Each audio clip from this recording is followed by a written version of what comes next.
Hello. This is the VOD review for RetroDadRPG.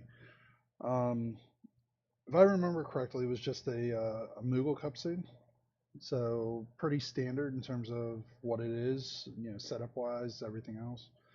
Um, that being said, probably just jump right into it.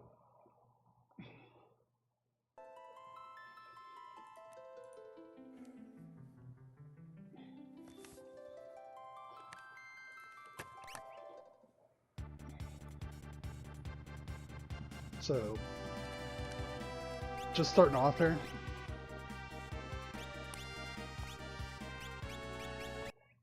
Actually, it's a little loud, so I'm gonna drop the volume a little bit. It's a good idea to put commands on GoGo up front. That way you don't forget about it.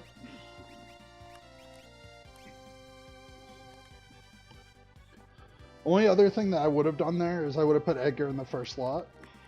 Just so because my plan would be to go to South Figaro. Or sorry, not South Figaro, Figaro Castle. So ideally you want to have Edgar already kind of ready to go in the first slot.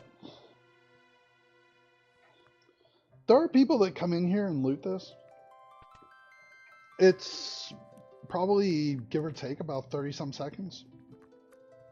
So it's a bit of a trade-off if you want to spend 30 seconds here to just see what you can get versus just go, do the shed on the right side and the lone wolf shed and just go from there.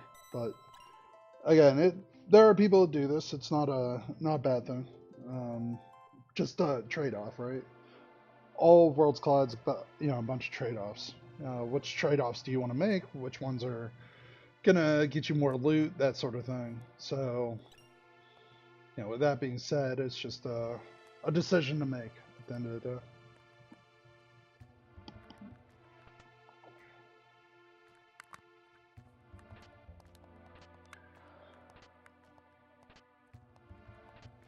Yeah, Ice Shield's interesting. Ice Shield's like emergency offense, especially with a go-go start. So like you could always go to like break a shield and then go ahead and mimic it with go-go. So that kind of gives you a few options to get through early game. So I guess a couple things that I would think about doing there. You went out of your way to loot the training shop, but you didn't do the clock in Arvis's house, which is kind of awkward. Also, you can actually park to the north of the town or the castle. So like, I'll just go back 2 seconds here. So right there in the top left corner, that little piece of land where the green like it diagonals down to the left. Basically, that green spot up there is where I normally park. And from there, if you just hold straight down, you'll basically walk right into the castle. I believe that's the shortest place. There's another pixel to the left of the castle that some people park. It might be about the same or like 1 pixel different. Coming from the north from Narsh, though, usually the easiest place is in that top left corner, that little green spot. So something to practice, take a look at in terms of routing and just maneuvering your airship.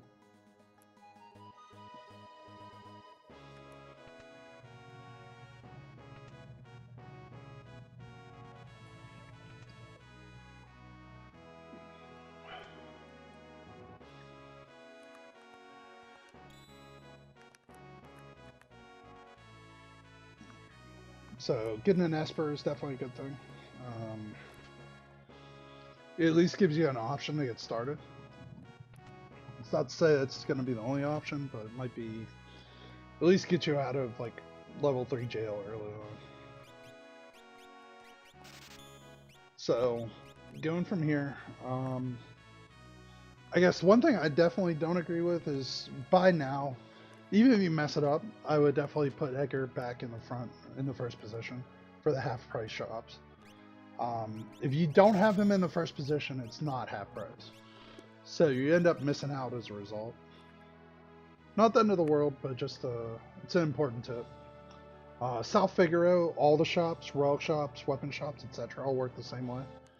So, like, if you go South Figaro, World of Ruin, you'll definitely want to make sure that you have the have Edgar in the right spot. So you have a decision to make. South Figaro, World of Balance is fine here because I mean you're looking for something to get off the ground. You could go if you felt comfortable straight to South Figaro, World of Ruin. Again, for the half price shops, take advantage of those first, like before you use money on something that isn't half price shops. But at the end of the day, it's not a bad thing to loot this. There's a lot of people that will do like South Figaro, World of Balance, and then jump to World of Ruin, or vice versa. So, I mean, again, completely reasonable what you're doing here. It's up to you if you want to do it this way or do it differently in the future.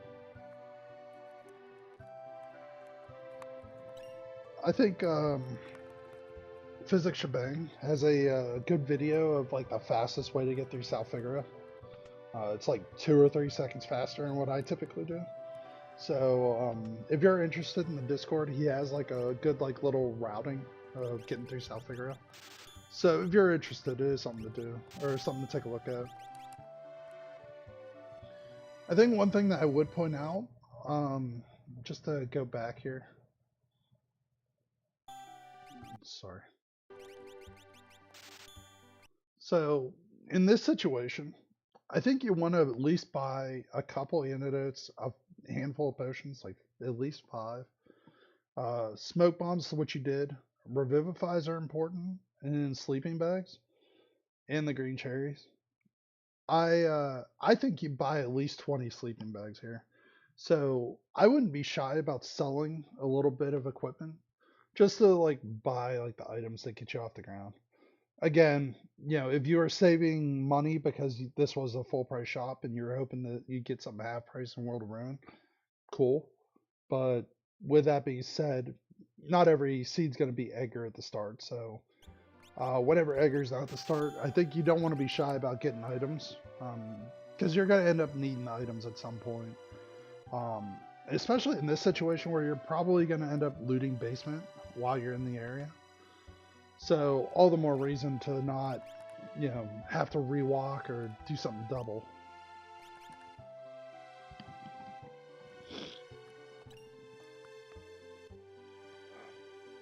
All this is perfectly reasonable though.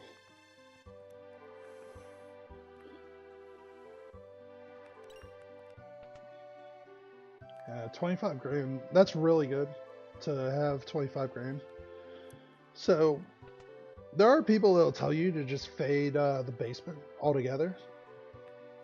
It's a trade-off of about a minute and a half of time. The question would be, do you want to go for like Zen Thief? Is there something that you need to buy that you don't have money for? So like in this situation, you don't have really great equipment yet. I mean, I think it makes sense for you to come down here and loot this, but you should be doing it with some game plan in mind. Whether that's trying to load up Edgar. I mean, your best case scenario would be finding a big sword for Edgar while you're down here.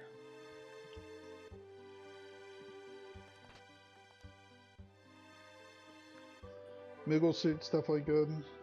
You're getting good incremental armor, Aegis shield, Moogle suit. So you're getting a few things that you could use and take advantage of here.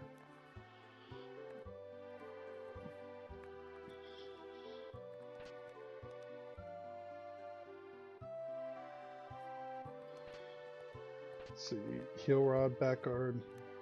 You probably have about, say, 20 to 25,000 worth of sellable stuff on top of the 25 grand you got from that one chest. Punisher's another sellable. So yeah, you definitely have a good little nest egg to sell stuff for. I guess this is a good time to maybe just stop talking about it for 2 seconds. But in this situation, I would be thinking about how to get power, basically. And power to me is, Atlas armlets, earrings, things that boost your damage output. So usually you'll be able to find a weapon somehow, some way. Whether that's through a dragon, a dead check, a high tier item, like whatever the case is. You want to maximize the equipment that you do get. So, while you're looking, while you're flying around, you want to make sure you're taking advantage of that. So, this is extremely risky. So, you didn't save before you switched worlds here. Now, what you can do is you can hold the Y button and strafe the airship. And if you want to strafe up to South Figaro World of Ruin, that's fine. But it's extremely risky to switch worlds here. Like, that's 7 minutes, 7.5 minutes. If you happen to run into Doomgaze, you pretty much lose. More most likely, like, unless you happen to be able to break a shield. Yeah. Like that, I wouldn't do that because it's just too much risk and you haven't saved yet.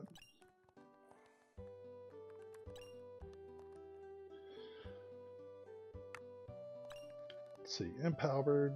Again, you have a lot of good sellables. It is a shame that you don't have Edgar in the front row to take advantage of. I would definitely poke into the relic shops, weapon shops, armor shops. There's no reason to be shy about that.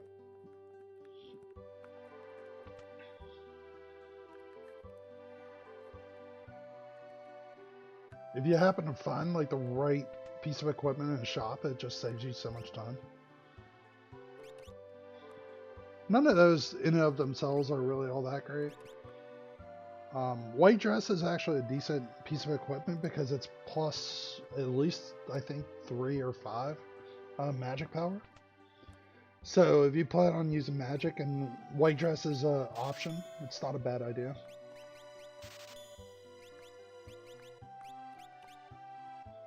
Two super balls. If you plan on using super balls and you're gonna mimic the super balls, that's actually not a bad idea. So it's another thing that like could get you started as a seed. Doesn't always work, but when it does, it's really good. So I guess one thing that I'll just point out here. I'm just gonna go back to that Esper. So there's two like reasons or two things that you could consider with an Esper like this. So one is life 3 is important as far as spells go, because life 3 is calmness protection. So if you're saying, hey, I want Strago to have calmness protection, I'm going to use him as a utility mage for the rest of the seed. I don't really care what he does, but I just don't care, he's not necessarily going to be my damage output. He's going to be utility, whatever. Then putting life 3 on Strago makes a lot of sense here. Now, what I would do, and I think what I did when I ran this seed, is I put speed plus 2 on my most likely melee character. So, like, if you have a character that's very likely to be melee in somehow, some way, or someone that you want to take more turns than the enemy, like Edgar in this case is my guy, I would put the speed plus 2 on Edgar so that I could just abuse his, like, damage output. And then, like, knowing that he has speed plus 2, I would start building the rest of the seed around. Edgar's going to be my physical attacker. I'm going to find physical damage stuff for him. So, like, I would start looking at any, like, opportunities to use those super balls to get him a Ragnarok, an Illumina. Like, I'd go fight dragons. I'd do extra stuff, knowing that I'm investing pretty heavily in what Edgar is. So, something to think about as you're, like, moving around. That you take advantage of the stuff that you do receive. You didn't intentionally do this, but one thing I will point out, Punisher. If you have Shoat on this, if you had Shoat on Edgar, Punisher works the same way as Ragnarok and Illumina in terms of MP crits. So if the character has learned a magic spell, you could use Punisher to you do MP crits and do damage. So if you wanted Edgar to be a physical attacker, you didn't have a real weapon, but Punisher is the best you had. It's not anywhere near as good as the big swords, but it could be a functional thing and a bridging strategy until you get to something better. So something to think about there. Otherwise, you're better off just kind of buzzing through. The biggest thing to me, you have that ice shield. You really want to have that on either Strago or Edgar. So, like, if Strago you're going to say is your mage of this group, then you really want to have him set up. So if you put Hyper Wrist on, yeah. I was going to say, Hyper Wrist and Hero Ring are the best option. So, Hero Ring adds 25% to your physical damage, and then Hyper Wrist adds around 10 to 12%. So if you add those together, I mean, you're getting 30, say 35, 37% of extra damage. So definitely in your favor to take advantage of that. Again, I would make sure that you learn Ice 2 on Strago. It's a shame that you don't have earrings. So, like, not checking for earrings is kind of unfortunate, but still, it's okay.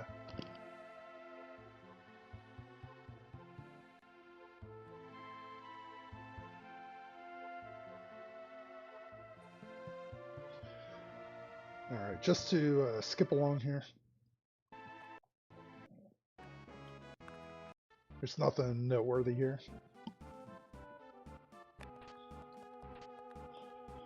Blizzard's a really good sword just because it does give you some bonus magic power. Just to reiterate, like Ice Shield, Thunder Shield, I would go out of my way to equip those, especially early on. Just because you can get more out of it if you have Ice Shield, Thunder Shield. Get like Ice 2 Bolt too. Definitely in your favor if you do. It is risky, extremely risky to go into your first battle at level 3. First boss battle, I should say.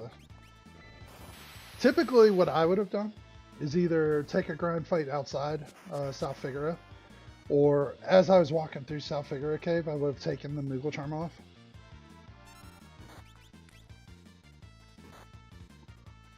Now, piranhas are easy enough that this isn't too risky. But it's just dangerous enough that it's not ideal.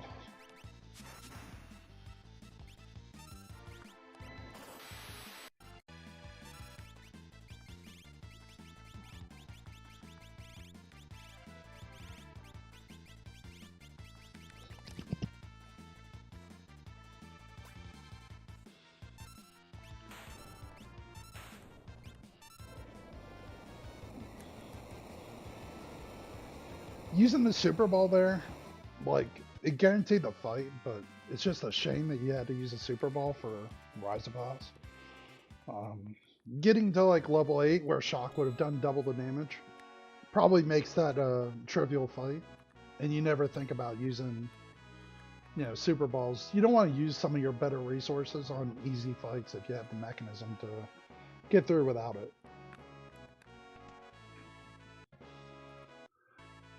So I'm just gonna skip ahead a little bit. I think it is the right decision in this situation to go to Ancient Castle. Like, you could use the dragon to get some levels, so this would definitely be beneficial.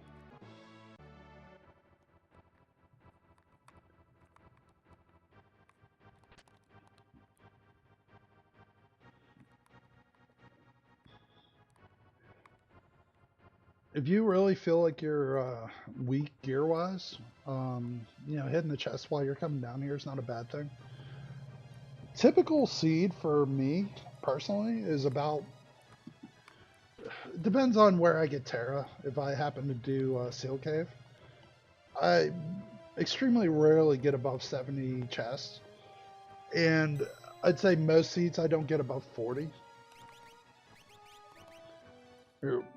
Maybe I rarely get above 50 is probably fair. Somewhere in that like 45-ish range is probably a sweet spot. If you happen to get like Terra late in the game, where you can do Imperial Camp and Sealed Cave, all that, maybe you get some extra chests, but generally, like, you're starting to push it at this point in terms of number of chests. So one thing that was like obvious as you were doing that, so if you hold A while you're walking, Like, you wouldn't have, what you were doing is you were tapping A instead of holding A. So when you walked over the spot, it didn't like register. Now that VK is huge. Um, so even before this boss fight, I think I look and see what the VK is. Who could use it?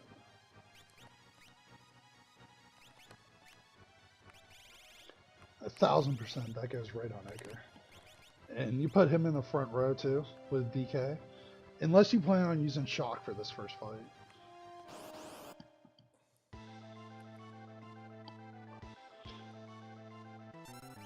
Yeah, best case scenario here is Super Ball, mimic it with Go-Go.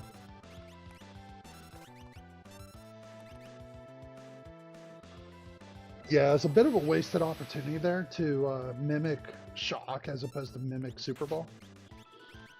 It's not the end of the world, but you could have just mimicked the Super Ball and done, probably would have finished the fight.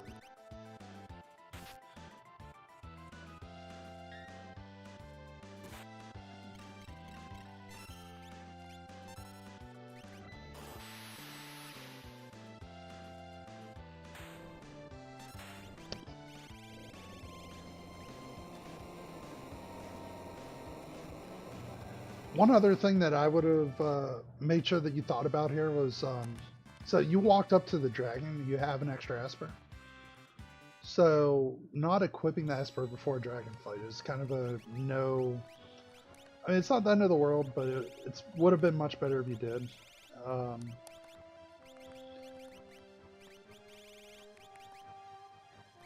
Alexander's fine. Yeah, with VK Edgar online, definitely I would say get him as much offense as you can. Yeah, 2 fixed dice, not ideal, but the VK actually made this more worth it.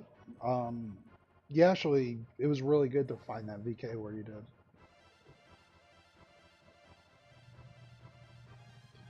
So with fixed dice and VK, there would be a lot of people that start looking at Monster Hunter boxes. This is the situation where you do it, where you have the build, and you're really just looking for something to tie it all together.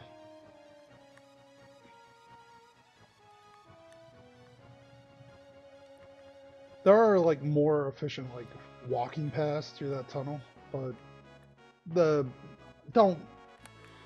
shouldn't be your main takeaway from this video. But just to mention, there is like a more efficient way through that. That takes you closer to the monster box on the right side in that first like cave section. So something to think about if you're ever looking for the monster box, want to take it, that sort of thing.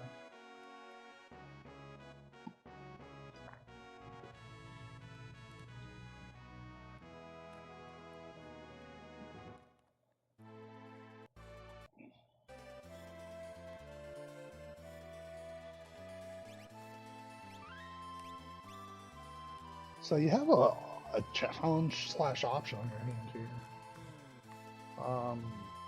Go-Go's check. That's honestly as good as anything at this point. There's a lot of people that will avoid Strago's checks like the plague, just because it's kind of an annoying set of checks to do Strago's checks. Like a lot of people don't like Burning House, don't like Fanatics Tower, so they'll avoid his checks. They have a place, but again, it's not for everybody.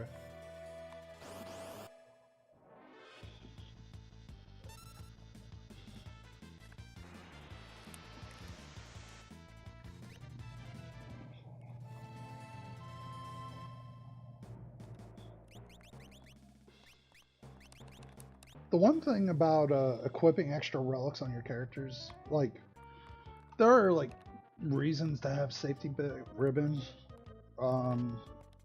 but also you probably ended up missing an opportunity to sell things too. That was actually really clean getting past the conductors there.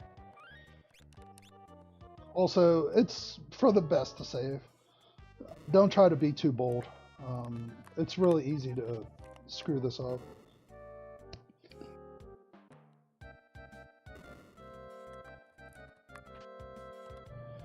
Yeah. by no means is it a excuse me, a requirement to hit all the chests. So, I mean, if you're better off just walking. Oh yeah, yeah. For that last chest, you just want to hold straight down. There's actually you have a little bit more latitude if you just hold straight down.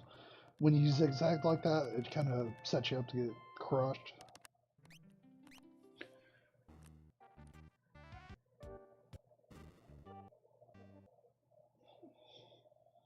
Yeah, if you have trouble with that one chest, like, just don't worry about it and just roll through. Unless you happen to know it's something that you really want.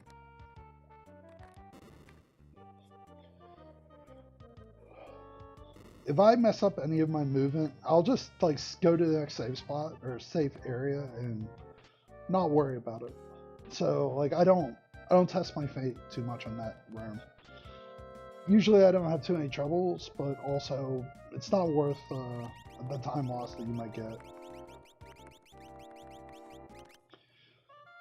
So with so in this situation, you're probably going to end up doing Gal's checks. You kind of want to leave him out of the party if you're going to go do the dried meat check. Okay, that's fair too. So if you're going to keep Gal drop Go-Go, then perfectly fine. It's up to you if you want to do Velt here in the World of Ruin or World of Balance. That's 50-50, honestly. The only question would be, like, after this, if this is a character, would you go straight to Serpent Trench? If you're going straight to Serpent Trench, probably just do World of Balance, just to make it more efficient.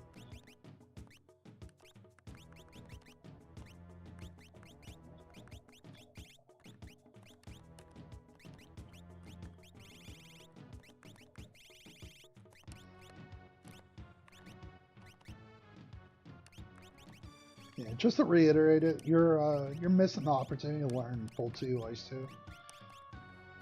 I mean, again, it's not the end of the world. It's just an advantage that you could have. Um, no reason to put with Strago fixed dice. No reason to put him in the front row.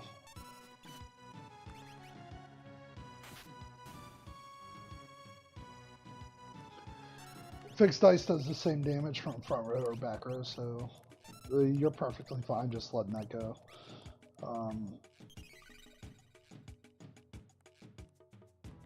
Yeah, with Realm, it's kind of a coin flip. Do you want to do? I mean, you could do Realms checks here if you're interested in them. 56 Magic's a really good realm. You also have that Magus Rod too. So like you could get Realm's magic power up really high. I don't know if I agree with taking Go-Go over Realm. I mean, you can. It's just I think that you would get a lot more speed with Realm because of her magic power. Like she's more dependable. Go-Go can't mimic like fixed dice, BK, like all those things. So, just to talk about this. So, coming down to Hyden's Cave. So, coming down here, if you're doing it as a conscious decision that you want Espers because you haven't gotten a lot of Espers yet, it's actually a good move. Because coming down here to get Espers when you don't have a lot is actually like it'll help you out. Like you're looking for HP 100 and you're looking for extra speed to get Edgar online. So the extra fights, anything you're doing there makes sense. If you're looking for a character, since Realm is the last character that you received as character 5, Realm's checks are the most likely place to get character 6. So if you're looking for a character, you should be going for Realm's checks. If you're looking for an Esper, then Serpent Trench or any of Strago's checks are the most likely place to go.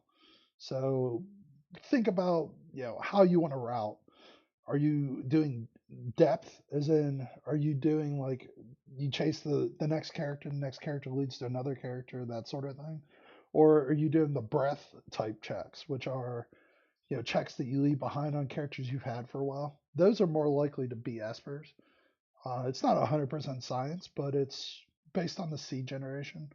It's kind of like if you played other randomizers or watched other randomizers, like Super Metroid: Link to the Past, where progression begets more progression. The characters are the progression items in Worlds Collide, so something to think about. So I think we don't have to watch you get 22. Wait, what happened there?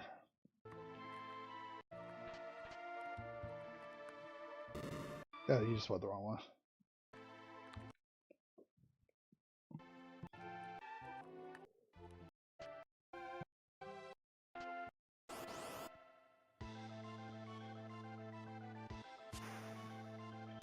It's a little dangerous having all of your team in the front row.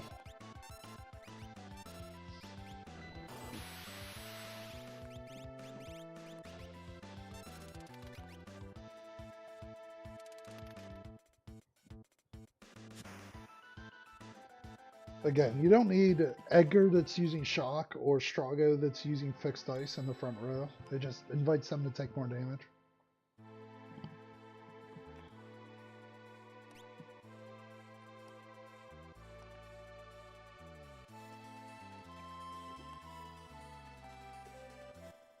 So, World of Bounce, Serpent Trench? Oh. You can do Burning House, World of Bounce, or World of Ruin. I think the one thing that you don't have that you really would want is earrings. I mean, Muscle Belt would do better for Edgar just because he's using VK. But if you plan on using magic spells, you really do want to have earrings. If you don't have earrings, I mean, you have that one hero ring, and that's about it right now. So from the perspective of getting through these checks quickly, Shock and Mimic is a really good way to get through grind fights.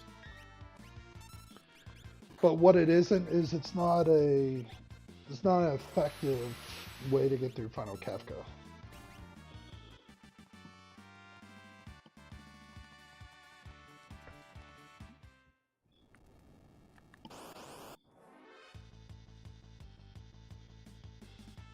So these fights, I don't think are particularly noteworthy. Steroidites are juice isn't worth the squeeze on these guys. Yeah, smoke bombing out of this is fair. If you happen to have Illumina, they're weak to holy damage, I believe. So like you could try to chew through them with Illumina, but again, yeah, you don't get enough experience to justify it. I think these crawler fights are good enough experience that like it wouldn't hurt you to just let Edgar and Go-Go kill them. Like you could use the extra damage and the extra experience right now. At least I don't think it hurts you.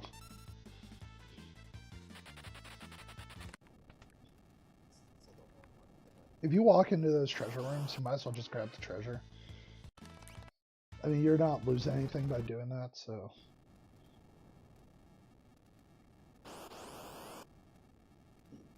Yeah, Tri-Talk, I mean, the math's easy here. You just shock and mimic it. You don't really have any other options. Yeah, he'll block anything that isn't basically shock here. So Pearl's kind of a wasted turn. If you had Fire Rods, non-elemental damage, that would be helpful. Pearl is elemental, so it's one of the 8 elements, so it doesn't do any good in this fight. And fixed dice obviously is good. Yeah, your fastest way through this fight is really Edgar uses shock. So, I know that you were talking about weight tricking. You actually, so this is actually probably worth this is a little more advanced. So you can kind of do away with this. Like, it's not critical that you learn this from day one. So he does shock. You're in your menu right now while he's doing that. You walk out of your menu, go back in. So from this point right here, it's so 3101. nobody took a turn for another 5 seconds. So nobody even queued up a turn. Like nothing happened.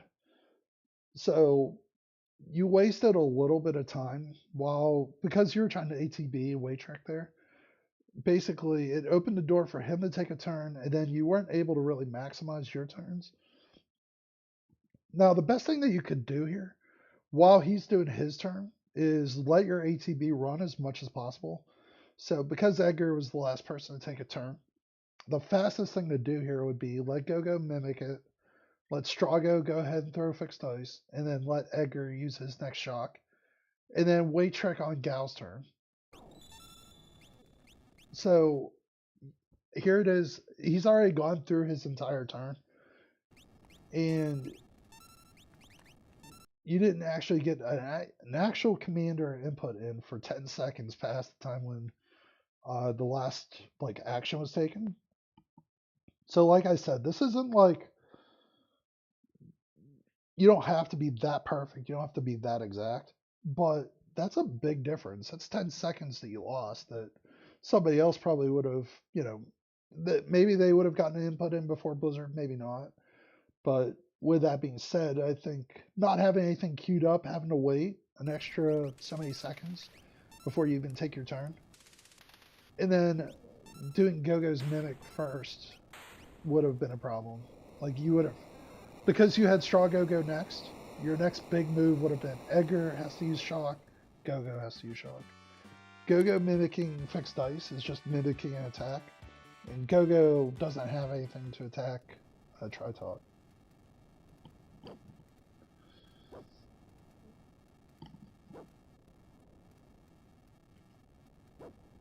So this being a character is helpful. Still less, not a bad thing.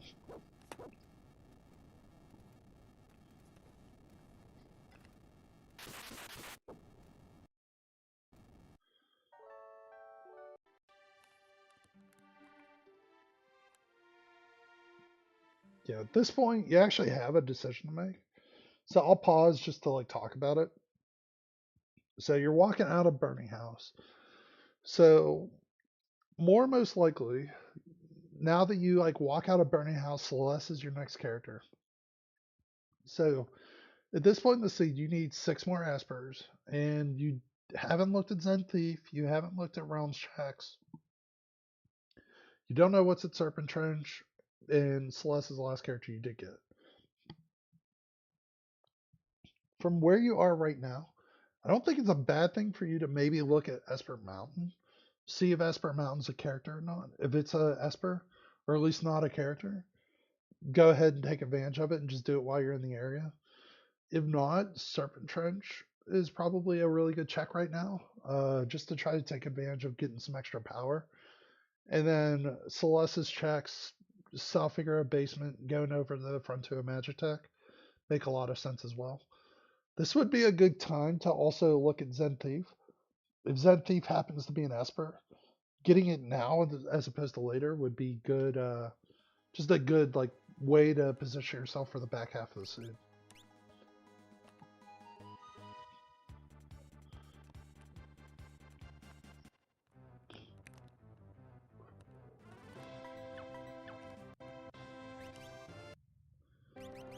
So what was Tritalk?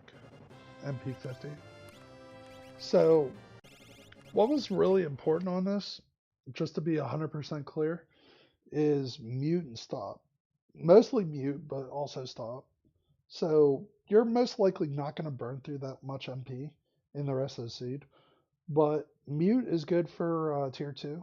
So getting mute's really good. Stop is good in case you run into poltergeist.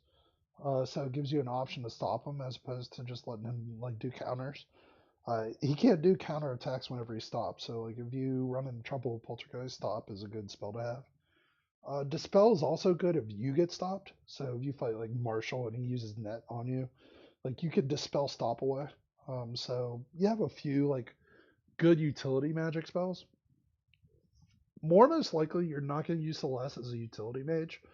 Honestly, your most likely utility mage of the characters you have is probably Strago.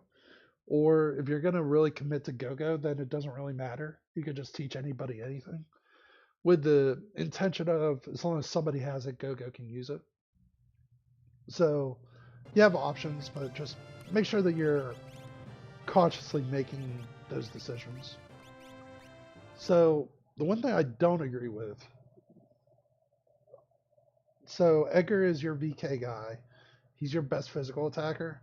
Taking speed off of your physical attacker for in lieu of that, you're getting like MP50. Like you're not going to get any value whatsoever on Edgar having what Alexander's HP 10.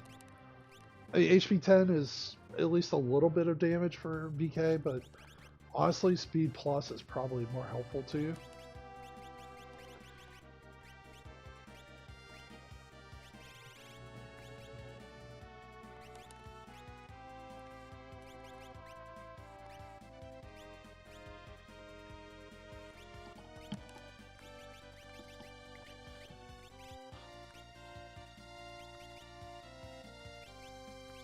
Yeah, you don't really... I don't know what your goal was in that menu.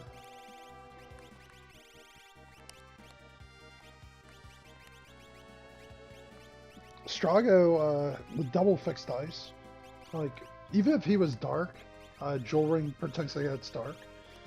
Like, fixed dice has a 100% hit rate, so it really doesn't matter if he's darked or whatever. It wouldn't have made any difference to you.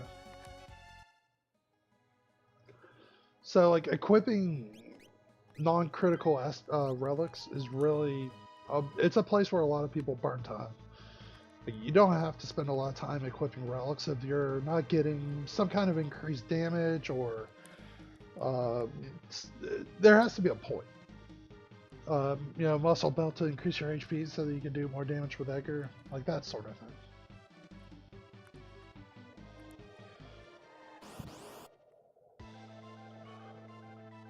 Alright, so this is a scary fight.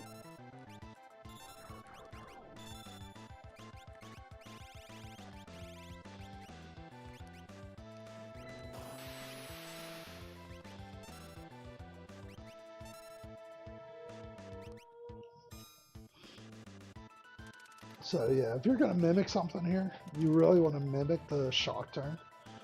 Because shock will actually, what do you call it?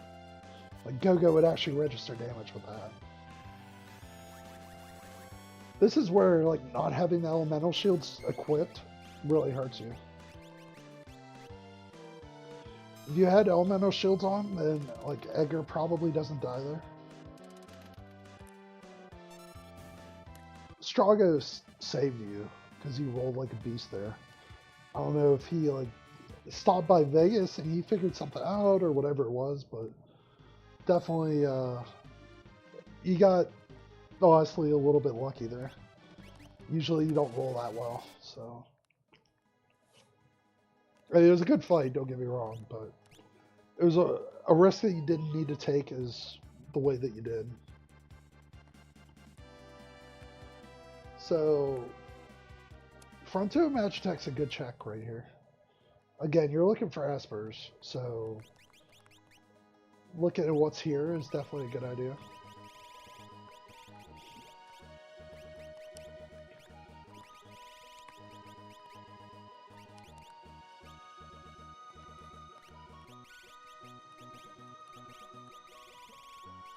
I assume you're looking for 10? Yeah.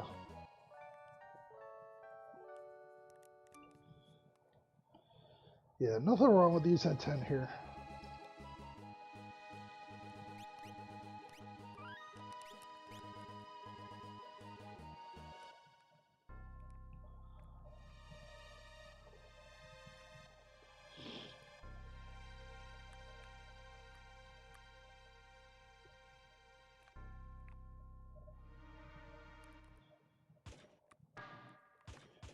It's up to you if you're interested in the boxes on the way down. I don't think it's strictly necessary, but you could get them if you don't feel confident.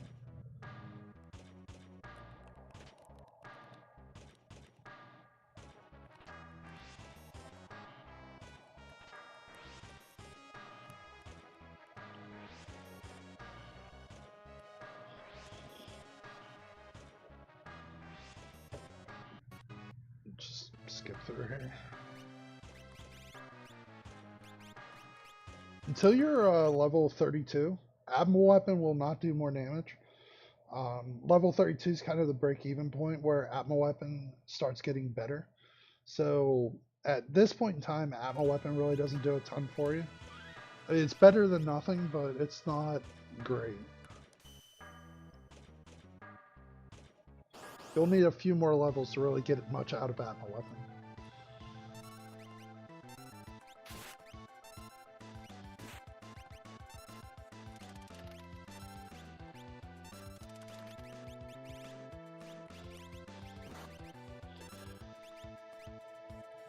Pearl is a really slow spell,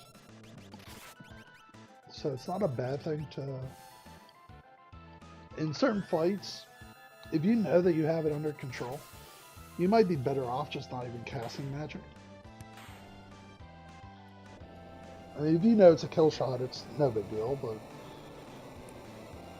double Pearl is like 20 seconds or more.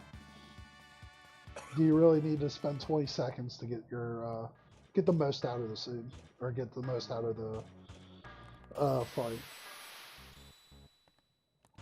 So whoever's going to ultimately use the Admiral Weapon is the best person to have that experience at. I don't think that I agree with so I would also put the experience egg on whoever gets speed +2. So, like, if your goal is ultimately like Admiral Weapon VK Edgar, like that would be a really good build. It's not great because like Admiral and VK work differently. They even themselves out where if you're full HP, Admiral hits really hard, and if it's your quarter HP, then what do you call it? VK will work.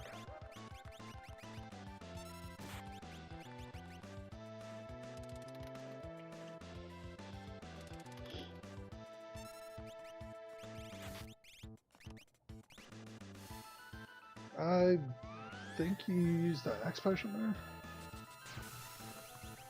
This wouldn't be a bad time to just use Life 2 on Go-Go. With Strago, you kind of want him to be your main attacker because he ignores defense. So I would use Go-Go's turn here to bring Celeste back. Its fight's over.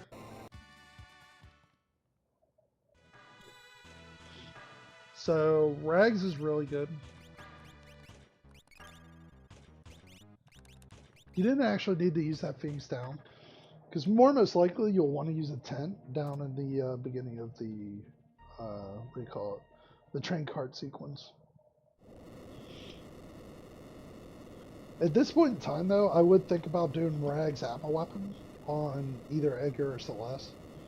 So whoever your experience egg guy is, I think gets the Genji Glove and then gets Rags and Admiral Weapon. That's the best like damage combination that you have of the equipment that you have right now. So I would think about that just because that really would get you going fast.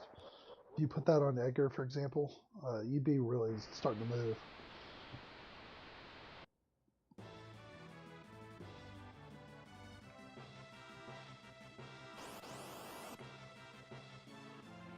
Level 50 magic's undead, so if you ever get into this fight and you need just quick magic points or something, you don't even have to do all the stuff that you're doing. Just throw a Revivify on it, call it good. Strago has, like I said, 100% hit rate, so you don't have to worry about him missing. This is where you're honestly losing time here because you don't have all the tier 2 magics. Like, you didn't learn Bolt 2 or Ice 2 from those shields. So these like mid-game grind fights is a place where you start losing time. If you don't put the shields on somebody, you shouldn't put it on everybody, or like unless you know what you're doing. Like if you need spells on everybody, then so be it. But generally, you shouldn't have you should have some kind of sweeping ability. And Edgar using shock when he's your VK user is not like the best use of Edgar.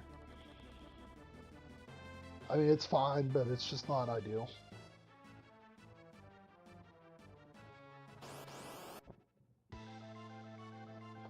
So Atma, straightforward enough.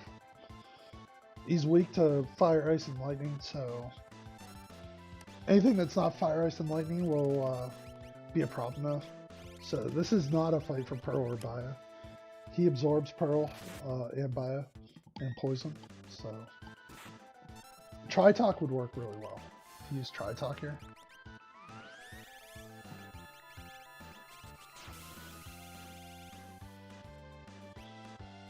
Yeah, I think you just realized what you did.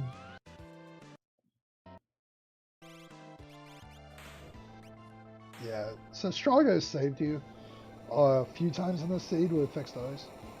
Just the only thing I'll say is don't get baited into thinking fixed ice is the fastest way through a seed.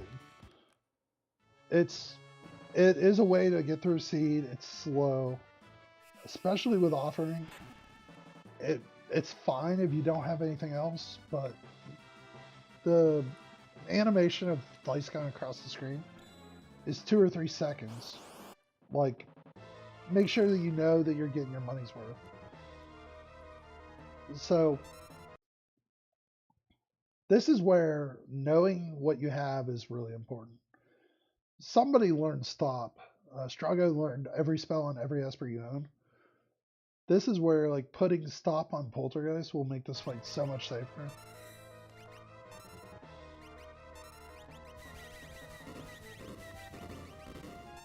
Polty's actually weak to bio. So you could have used bio there.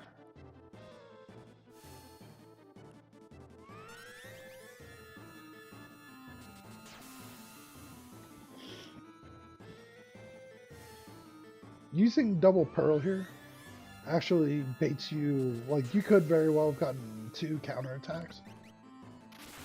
He decided to be not rude, but you very well could have seen double, what do you call it? Double counterattacks there. Yeah, bio would have ultimately been the fastest way through this if you're going to use spells. But the fastest way would have been if you use stop. That way he wouldn't do counterattacks like this. It would have made it a little bit safer. Also, Celeste never got that Minerva on. So you got a Minerva earlier, but you never equipped it. And you know for a fact Celeste can use it.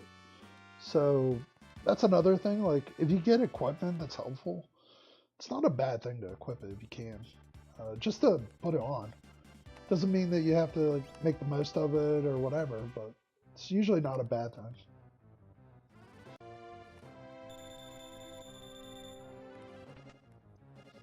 If you're going down there, I would probably just look at the item shop.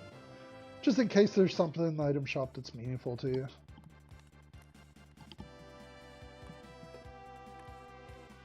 So I think you have to look at Zen Thief here. Look at Zen Thief, see if it's Asper. I mean, you went through Match Tech and you kind of struck out. You only got, the Esper at the end. Now, Experience Egg and Ragnarok is definitely good. Yeah, 33,000 for nothing doesn't help you. Let's see, Heal Rod could go. There, you got your money's worth right there. You still don't have earrings, you still don't have Atma weapon.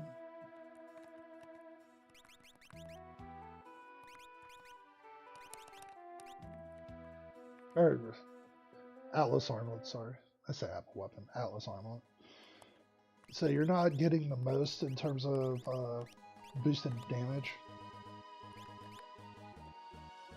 I mean, as long as Celeste is going to be a physical attacker, you really want that experience egg on Celeste. I can't imagine a situation where Go-Go having that is helpful.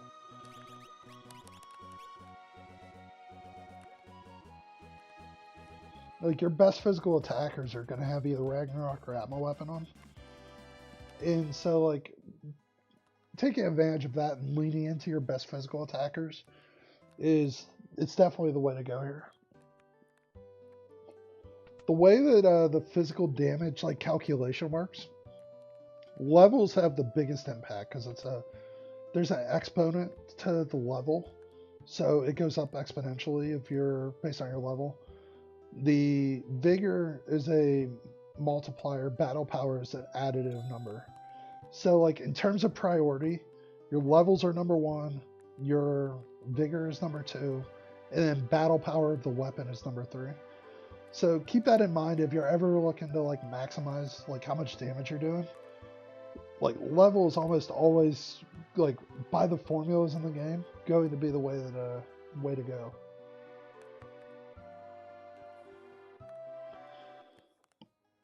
So with Ifrit on hand, I guess, I mean, you have options. I guess I'm not 100% clear on what you're doing here.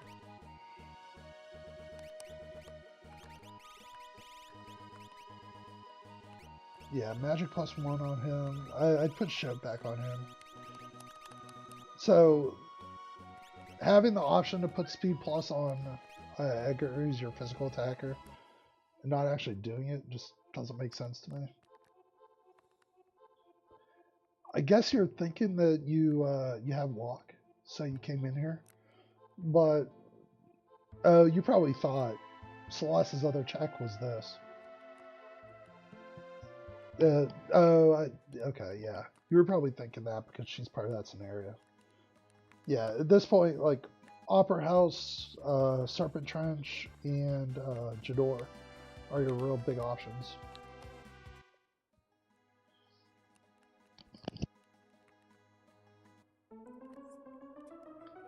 So, I guess kind of skip through here.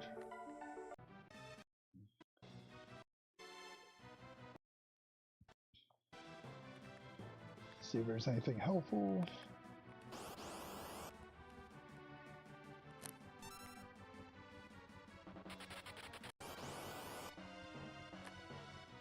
Zombodes are a decent experience.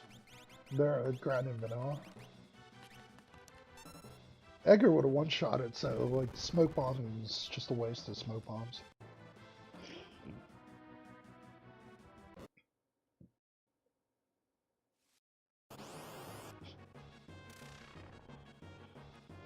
Alright, Doom.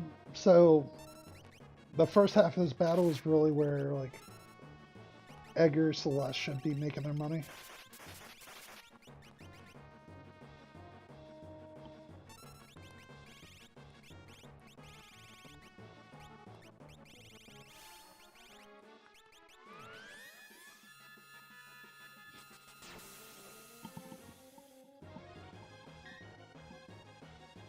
So you could do this where use Pearl twice, Celeste will use Pearl on her turn, and then Gogo's next turn could be X Magic to learn oh, so you decided just physical attack. I would Dispel here.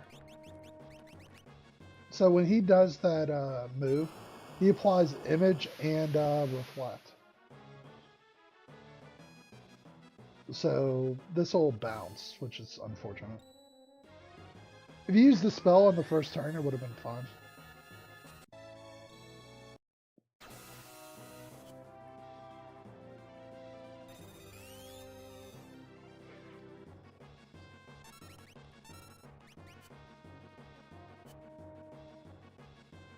This is the other way to do it, is just keep doing physical attacks until you break his image and then just go downhill.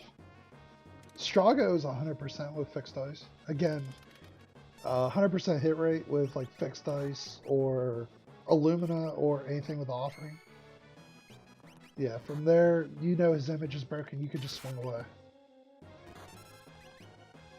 If you didn't break his image, Edgar using shock would have been faster than anything else. The fastest would have been Dispel and then go back to Pearl, because Doom is weak to holy damage. But with that being said, that was fine in the end.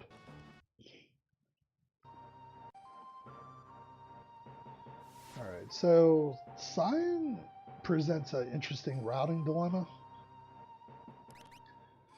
You pretty much want to just do the fastest checks at this point.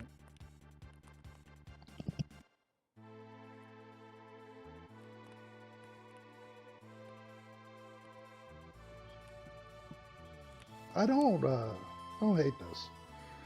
So I was thinking, doing Dome of Dream here.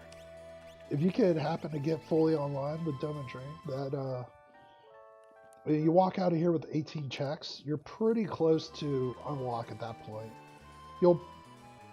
If RNG's kind, you'll get at least 2 espers. So I'd say it's definitely the way to go here. Like, you know, you need at least 4 more espers. A check that gives you 3 checks, it could give you up to 3 espers, is definitely worth your time.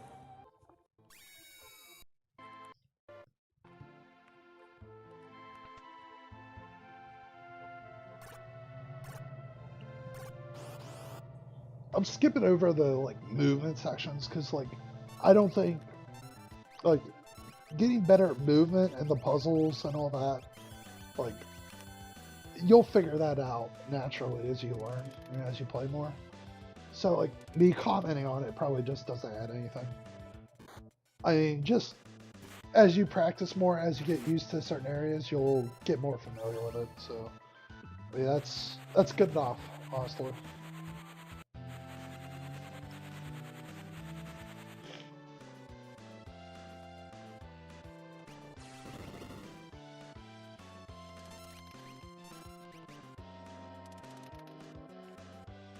Again, fixed dice has really carried you through this scene, and it's not a bad play. It's just it becomes less sustainable in Final Kafka. You're rolling really well right now, but just keep in mind, fixed dice are actually fixed. It's your what's the number? 3 and 16 to get 1 through 4, and then it's 1 and 8 to get 5 and 6. Or 1 and 6, sorry. I said that wrong. 3 and 16 to get 1 through 4, and then 2 and 16 to get 5 and 6. I think that's correct. The key point being it's less likely to get the like 5 and 6. So like you're more likely to get crappy low numbers.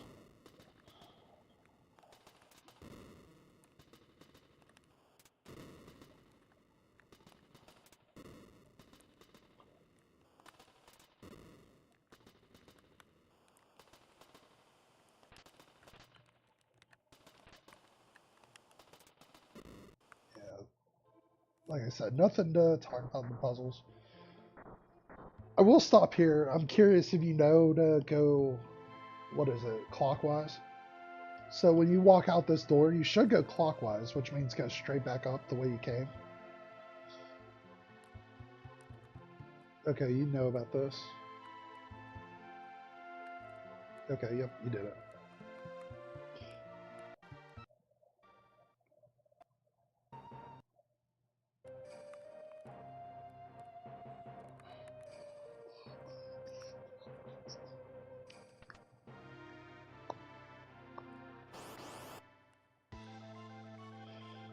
Tentacles. So one thing that's like meaningful here.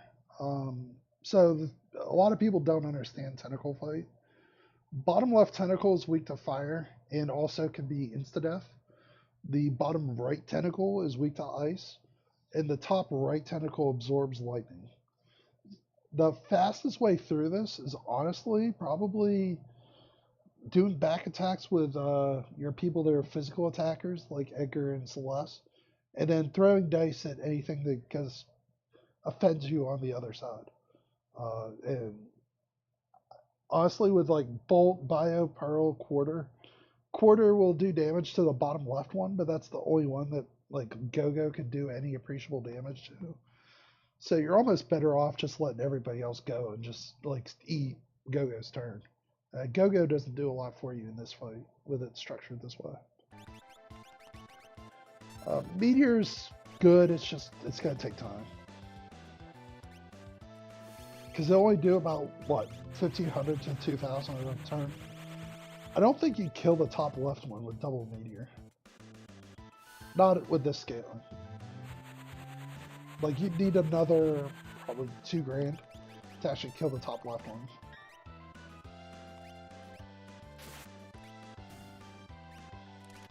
Oh, no. Alright, I stand corrected.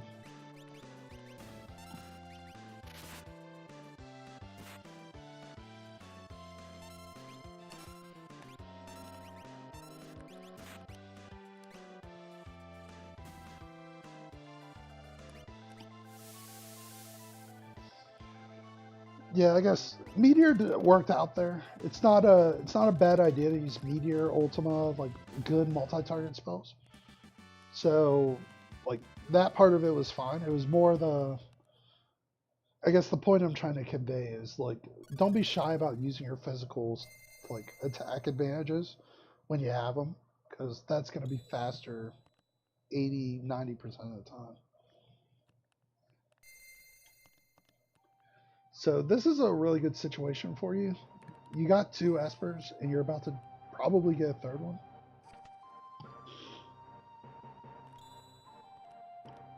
Yeah, that's the best case scenario. Yeah, the only real question is there like an HP plus Esper? You really... I mean, getting Ultima on somebody's probably a good thing.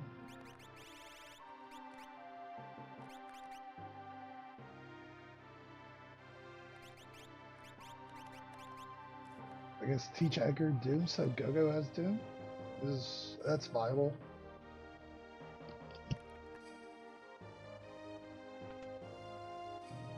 So you actually have 2 good options here. So at this point in the seed, you need 1 more Esper, and you have 4 checks before you get check skip. So based on what you have Dome of Defense, you have Mount Zozo, World of Ruin, and the other check that I'd really think about here is World of Ruin Narsh, taking the Dragon and Tritalk.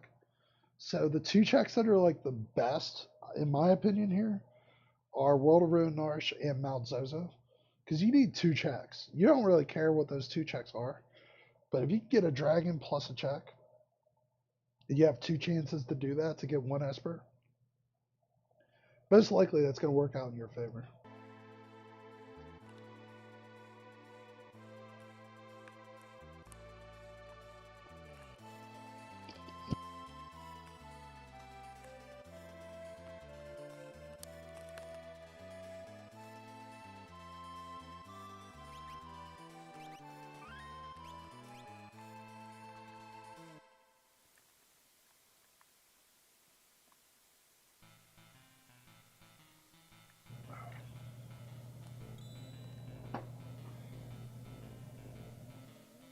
So at hour 2, 63 chest, you're kind of settled offensively. In my opinion, I don't think you touch a chest through this part. I think you just roll, go straight through.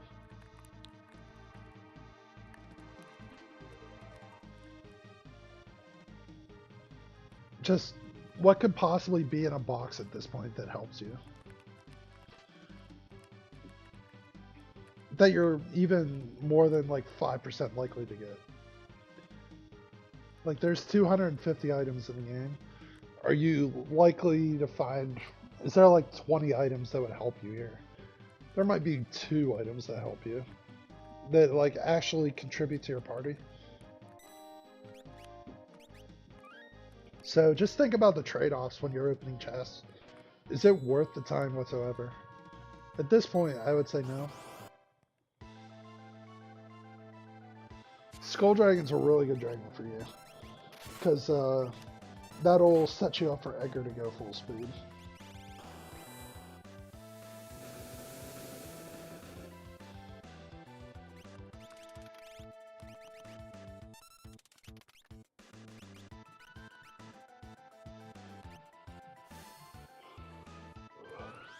The other reason that you could do 2 dragons here, so why Zozo and World of Marsh makes sense, is because you're trying to learn Ultima and Strago. So because you're trying to learn Ultima and Strago, the quickest way for you to do that is really via 2 dragons. Otherwise, you're taking a risk that you don't learn it before Final Kefka. Now, if you don't care about Ultima, then so be it, but if you do care, then I go out of my way to try to find those dragon fights.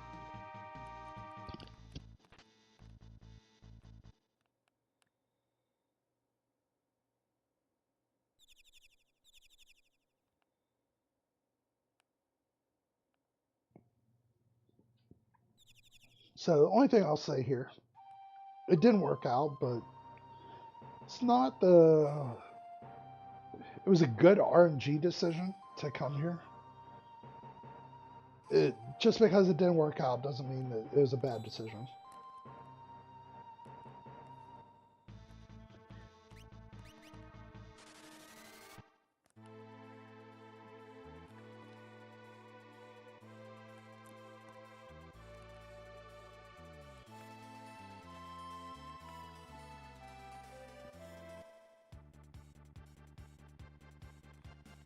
So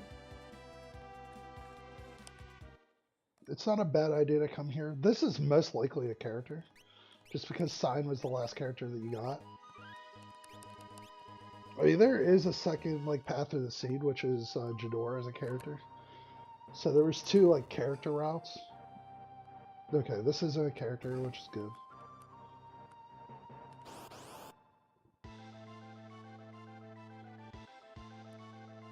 It's an easy fight.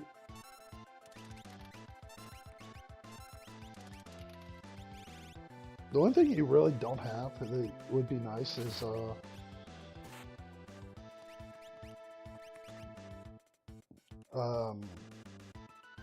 crap.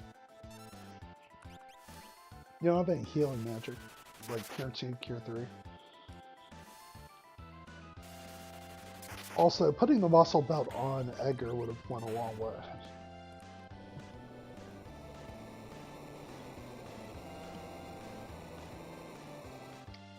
He doesn't gain any extra power with VK from a hero ring. So, you get a little bit of extra power from a hyper wrist, as far as the base power of the VK, but hero ring doesn't do anything for you. Oh, sorry, I said, I was playing as if it was Ultra League, in terms of getting the 22. This is a good idea. So, Serpent Trench. It's a little late to do it, but with that being said, it is somewhere where you can accrue some extra power with the extra experience eggs. So, when you're looking for an Esper, this isn't a bad place to just dive. Just go. The other place I would look that's peekable is Fanatic's Tower. Especially with the tier 3 magics that you have on deck now. That's another way that you can play this, is go to Fanatics.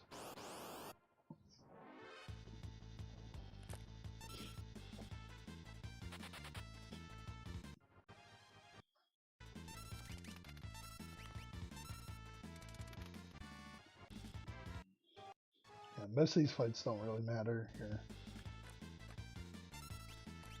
I mean, if you could use shock, get through this.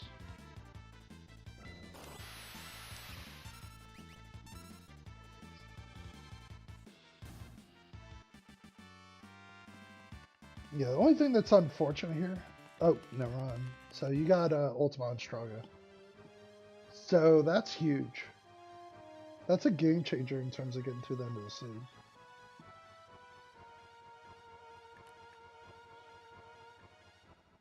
Going through this is a little bit slower, but it's safer. You cut out one encounter.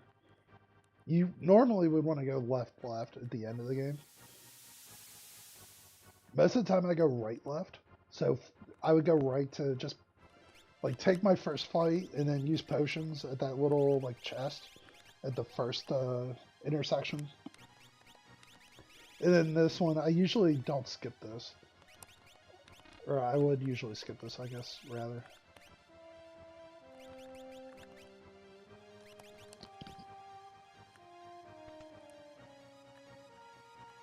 So at this point in the seed, there's no way Edgar gets that many magic points. So it's not critical that he learns Ultima.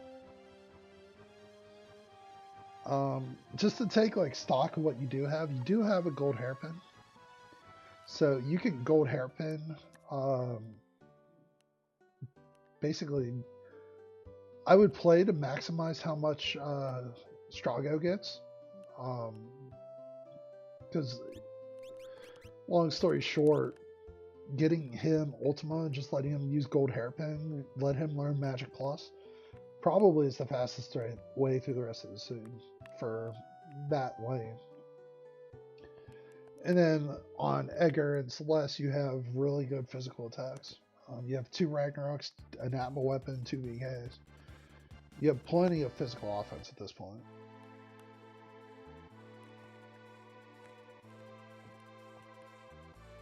Yeah, at this point, it's whatever you think you can do fastest.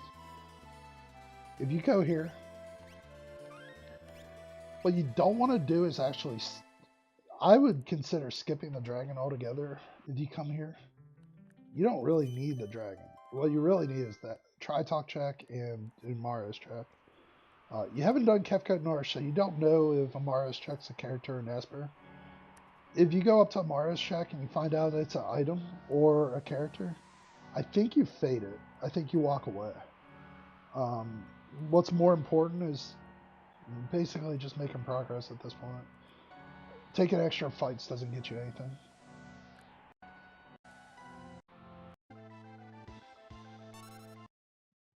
I'm just curious, did you go out of your way to fight this? Yes. I mean, not the end of the world because you do have the experience egg, but your power is such that you don't need to do this.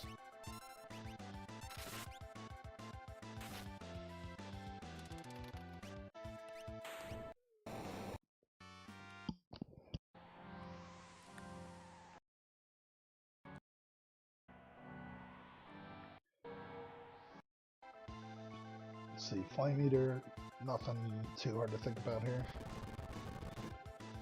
Whether it's Ice 3 or physical attacks, either way you're good.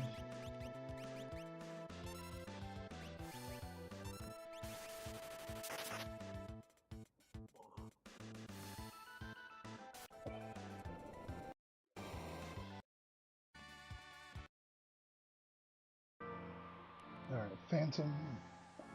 So you got your unlock now. So there are going to be seeds like this where you get way past check skip. I mean, obviously it's not ideal, but not the end of the world either. So if you ever have this situation, so what you should do is, so there's 2 things. One, go to GoGo and just look if you learned Warp. Even if you don't have an Esper that's learned Warp, if you happen to have a natural magic user, GoGo may very well have Warp here, and you can just warp away. If not, it's faster actually to jump through and skip Amaro's check and just walk out, and it'll take you right where he like pops out and like shows himself. Oh, you're going straight to it. Okay. That gold hairpin has a lot more meaning for. Honestly, at this point, I would put gold hairpin on Strago. What makes the most sense for her is actually Hero Ring. So Hero Ring will increase the damage on Atma weapon by 25%. So her Atma weapon swings will see the most advantage from Hero Ring. Muscle Belt actually helps Edgar the most because it will increase his max HP, and the VK's damage formula is based on HP delta, like the difference between your maximum HP and current HP plus your battle power, or like your natural swinging. So like if you're missing 2,000 HP, then you'll do 2,000 plus damage on top of what you would have done otherwise. So like Edgar gets the Muscle Belt here, Celeste gets the Hero Ring. It's up to you if you would want to use Ragnarok or Atma weapon.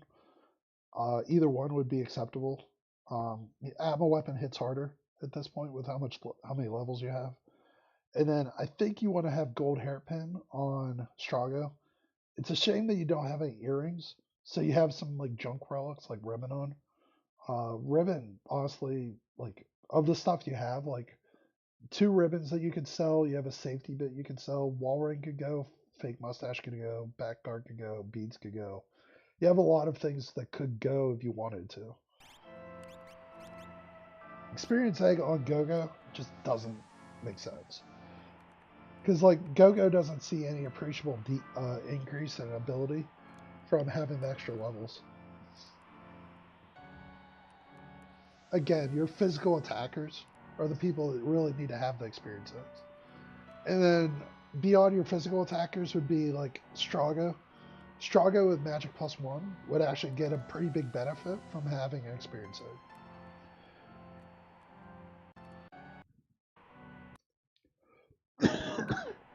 Oh, excuse me.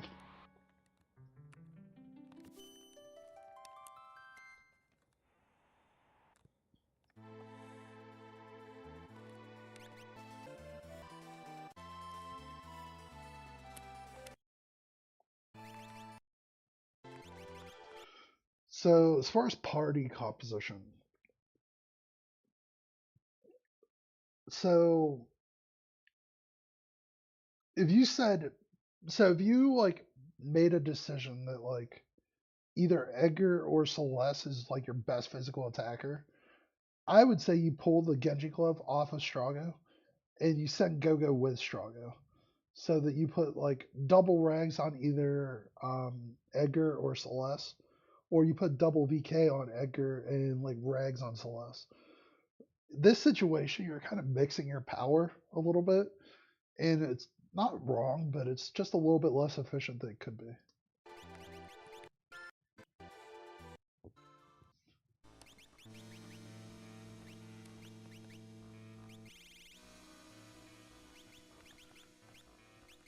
Yeah, like I said, that hero ring on Edgar doesn't really. It increases your like physical damage like 4%, something like that. Like it's barely noticeable.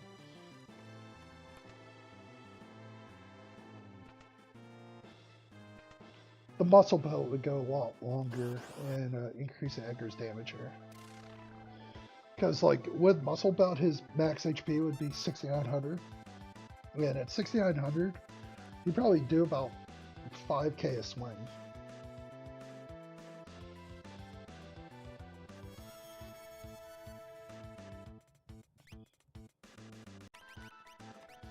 So just a reminder of how Chad works. Chad is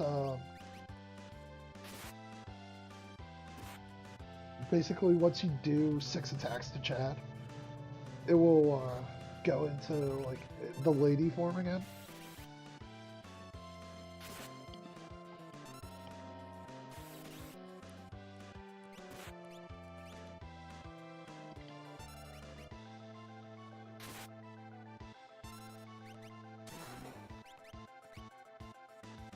Yeah, so that's, you do want to count your turns if you're not doing more than like 5,000 a swing, basically.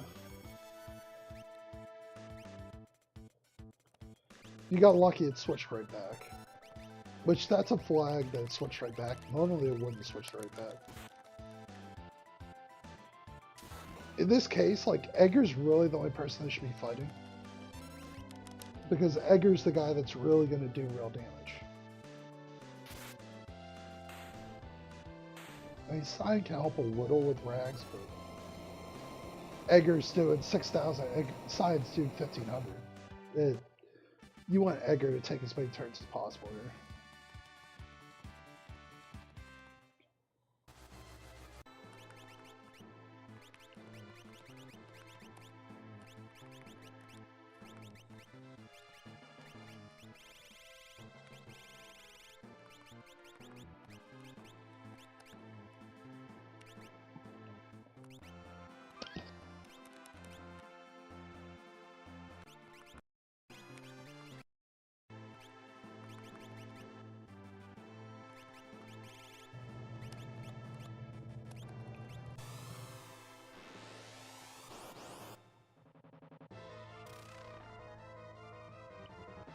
This could get bad.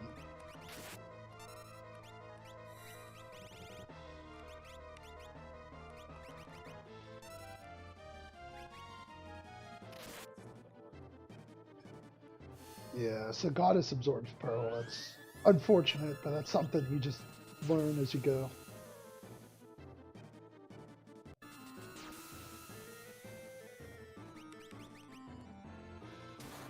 So you're queuing up a few too many turns here. So in this situation, you know that at any point in time, Goddess will love token a physical attacker. So by you like wait with a Mario already queued up a turn, you then see Celeste is gonna queue up a turn. It very well means that Celeste might attack Amaro on the next turn, just kill Amaro, which at the end of the day probably doesn't affect you that much, but it's just gets in the way of like effective fighting.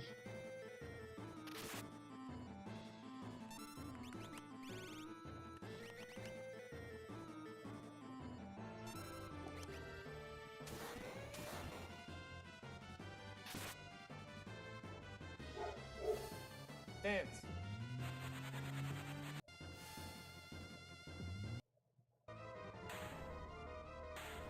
There you go.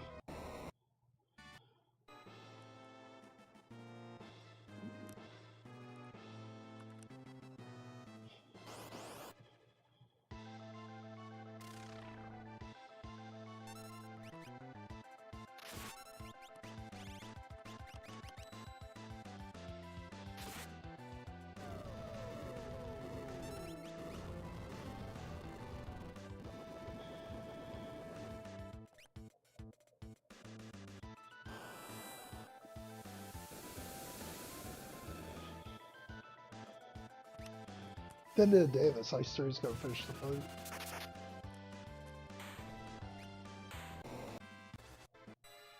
So not too bad.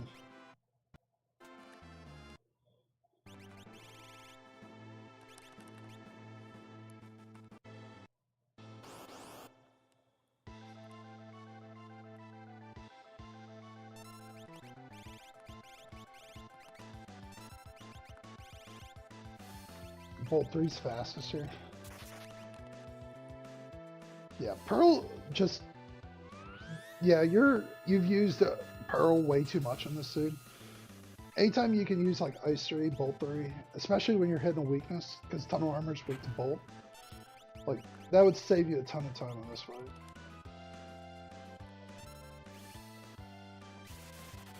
The same rules as like Final Fantasy 7. If it's a physical, like, if it's a machine, it's usually weak against either water or lightning or both. Tunnel Armor, Guardian, there's probably 2 or 3 other ones. Air Force, pretty much all of them are weak to both thunder and water. So using like ice doesn't make a lot of sense. Like, you would have been through that fight first turn and used Bolt 3.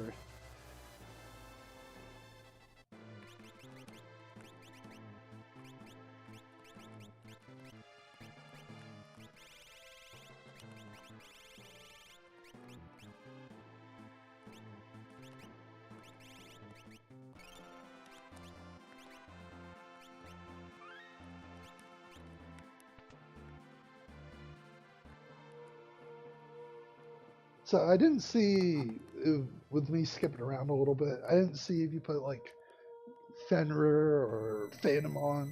Maybe you weren't too worried about it, but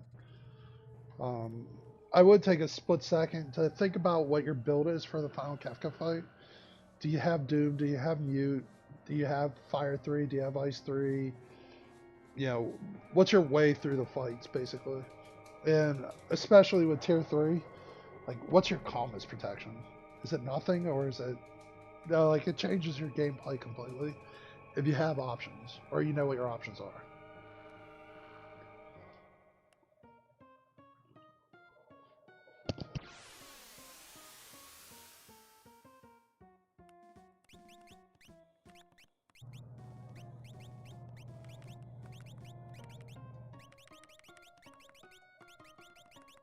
So, before I go past this, I think it's a weird decision to have Amaro as your 5th character. So, the order that they come in is exactly what you put here. So, like, if somebody died on tier 2 or tier 3, who would you want to be the next character to come in? Do you want a Mario who you have no control over? Or do you want, like, Gal assign, like, even if they're just a warm body to throw potions and stuff, is that better than a Mario that you can't control that might counter or cause a counterattack to come your way that you weren't planning? Something to think about as you're, like, setting your party order. Like, know who your character 5 should be.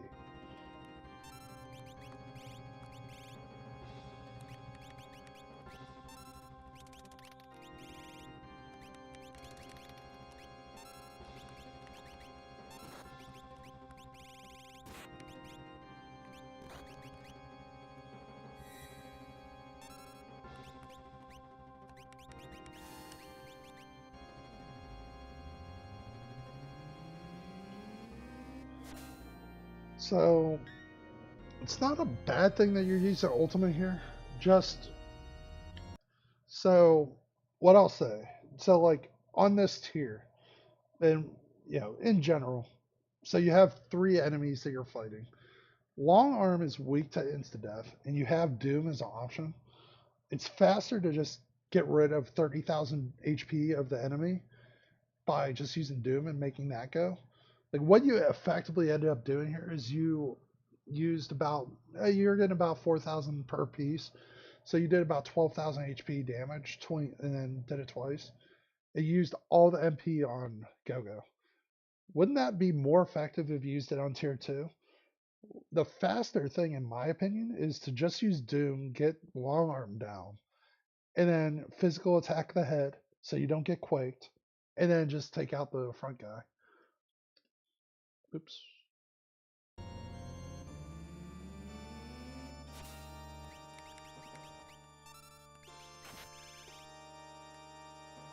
Also, if you're going for Morph Glitch here, you did it a little early.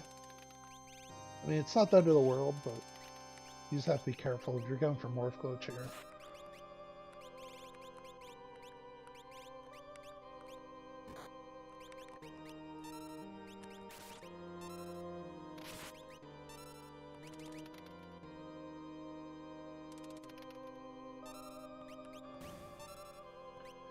So again, you're queuing up too many attacks. So there's like too many bad things that can happen here. So Edgar with 1200 HP in the front row dies the next time he's physically attacked. Celeste, it's fine if she goes. Go-Go, it's fine if he goes. But in this situation, like, it's just a little too hairy to, like, let Edgar swing and then not have somebody ready to, like, revive him in case he dies. Or, like, you didn't cast Life 3. If you casted Life 3, you could be a little bit more aggressive. So, like, think about either casting Life 3 or not queuing up as many attacks. Make sure you know what the counter attacks are going to be from the enemy, and then decide what your next turn should be.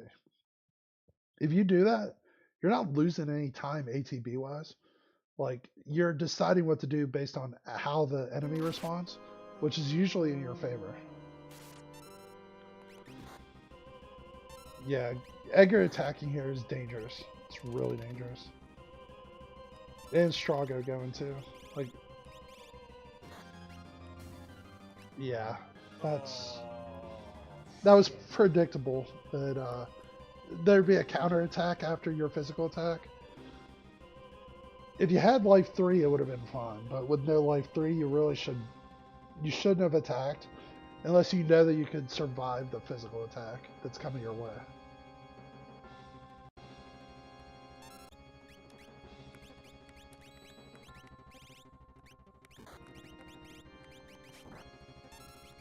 So you lost, what do you call it? Hold up. So you used Phantom there. I would say not a good time to use Phantom because Tiger can use a multi, like, AoE attack. You could get Diffuser from Tools, the Red Lady, and then Magic obviously can use multi-target attacks. By using Phantom this early, you're actually not saving yourself anything. You didn't mute anybody, you didn't, like, do anything to nerf it.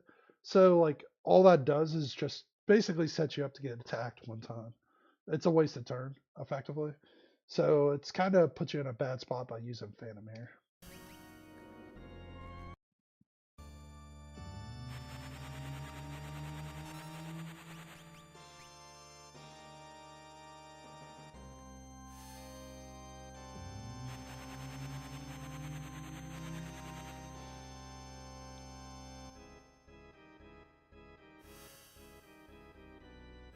So all this time, so from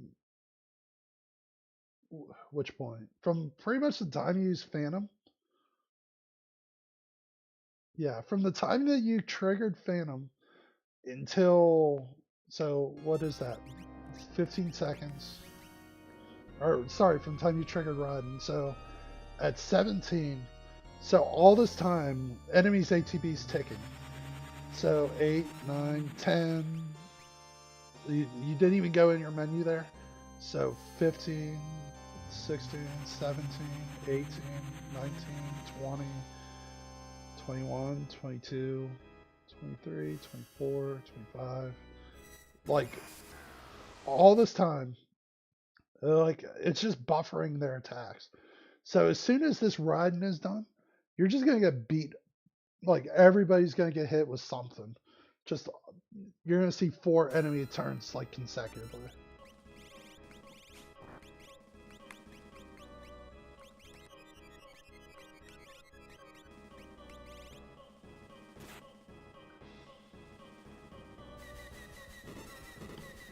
Yeah, this when you're muted or when you're vanished like that, it's 100% to hit every time.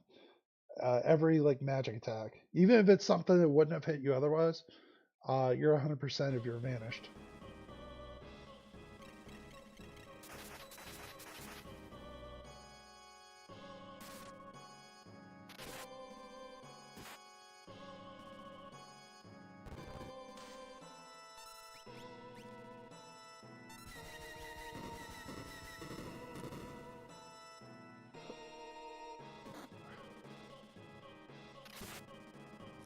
Yeah, this is gonna get a little scary here.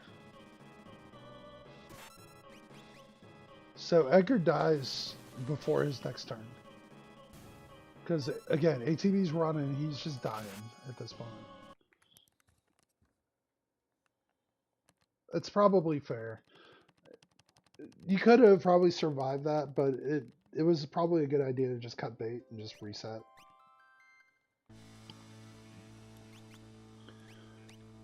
So just to talk about it though, because I think it is noteworthy. So what went wrong? You queued up too many attacks on both tier one and tier two. You didn't give yourself any like way out. You used Phantom when you weren't really ready to use Phantom. Like Phantom didn't even block one attack from Man, and Man's not particularly dangerous on tier two. So like if anybody hits me, like I'm okay with Man hitting me. I'm not okay with anything else hitting me on that tier. Like Tiger's the most dangerous thing. The way that you're focusing all your offense on magic when you have mute, like you didn't need to, you know, you didn't even have to worry about magic because you could have just muted him and he would have just done physical attacks and it would have been no never mind. Or he would have done just nothing. He would have tried to cast magic that he couldn't cast.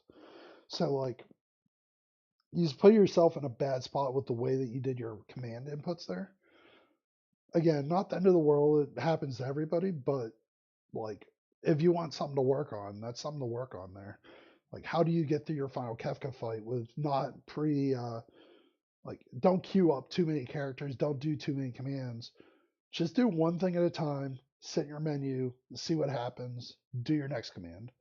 And do it like even if you're not very fast, like you don't have to necessarily be like blazing fast every time you put a command in. But if you're very deliberate and you know, I'm doing this for this reason and here's why, that will go a long way to say, oh, I'm focusing on head and I'm going to get head down on tier one.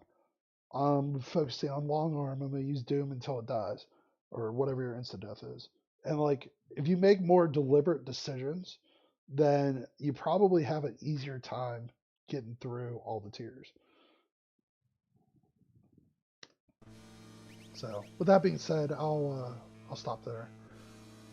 This isn't, my opinion, this isn't a situation where you need to worry about like recycling your equipment. I mean, I will already say I don't disagree, or I don't necessarily agree with like double fixed dice Strago as like a strategy. Honestly, like that Strago, he's hidden it in the back row to me. He doesn't see the light of day in the front row if I had my way. But with that being said, it's fine what you're doing. Again, you can get through this. It's just um, doing the thing that makes the most sense.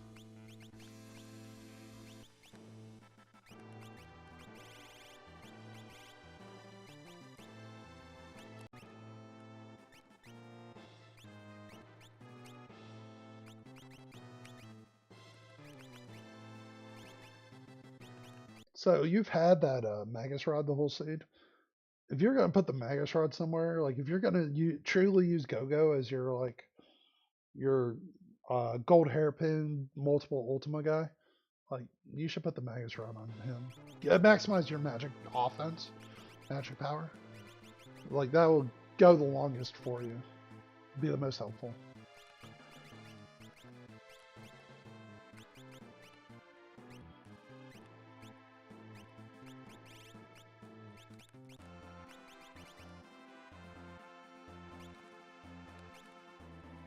I guess I'll mention it. I already talked about like Muscle Belt and Hero Ring are on the wrong characters. If you didn't have Muscle Belt on Celeste, but you had like Hero Ring on Celeste, the second best relic that you could probably put on her is Pod Bracelet, so that she takes less damage and you get the most out of your Atma weapon. So just something else to think about is like put Pod Bracelet on somebody that's using Atma weapon. Or Marvel shoes, anything of that ilk.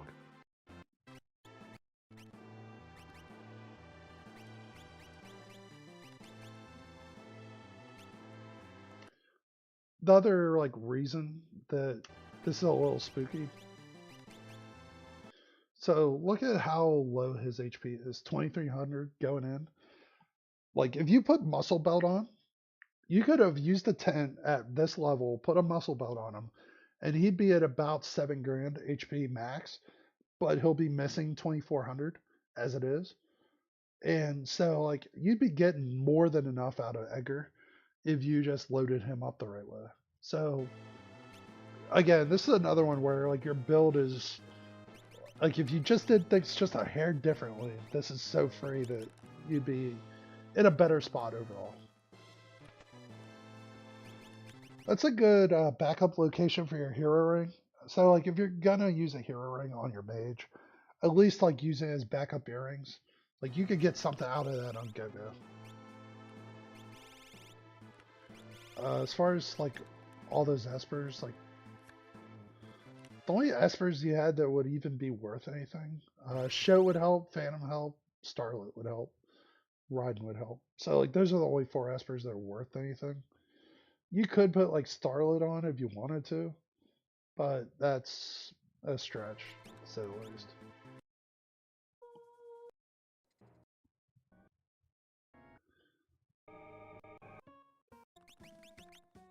Again, I think having Amaro come in as character 5, like I think that's just it's trouble waiting to happen.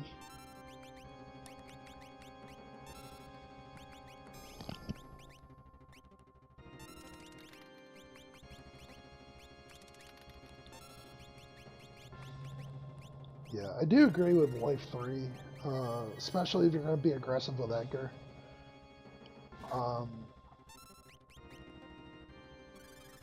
I still think you're queuing up a few too many commands. So, like, you're letting an enemy's ATB run. It's not as bad as the last time when you let him get 30 seconds on you, but still. It's not quite ideal what's going on here.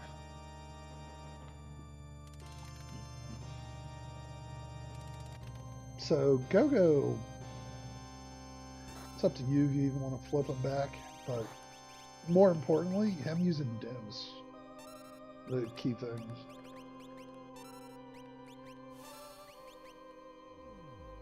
You'll get your money's worth out of this ultimate. It'll do about 6 grand.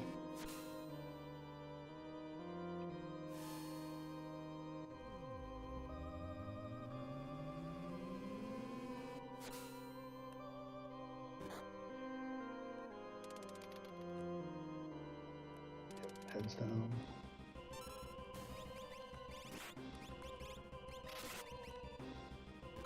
So when you did double Ultima here, Gogo was getting hit for about 1600. So when he does Ultima, if he gets counterattacked by short arm here, like he's gone. Unless Gogo happens to block it, you're losing Gogo. You would have been better off just putting Gogo in the back row if you're just going to be aggressively casting Ultima, because you're just inviting counterattacks on Gogo. And I think that's not what you really meant to do. I don't think you want to lose Gogo. And I would also say, I don't think you want to, like, if you're doing 6,000 a cast, or 6,000 per enemy with Ultima, wouldn't it be better for you to do that on tier 2 where there's 4 guys instead of tier 1 where there's 3? Especially in tier 1 where you had Doom and you could have just taken long arm out of the picture. So if you used Doom on long arm, got that out, and then while you're doing that, attack head, get that out of the way, I bet you would have been in a much cleaner position to take short arm out.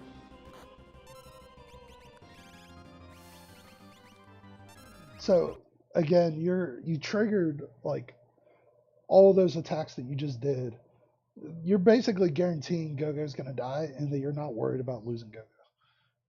And that's okay, but it's not ideal.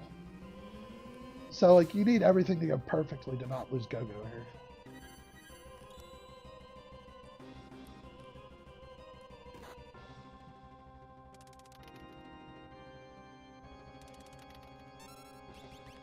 Like it's 1,000% fine to not like overqueue your inputs.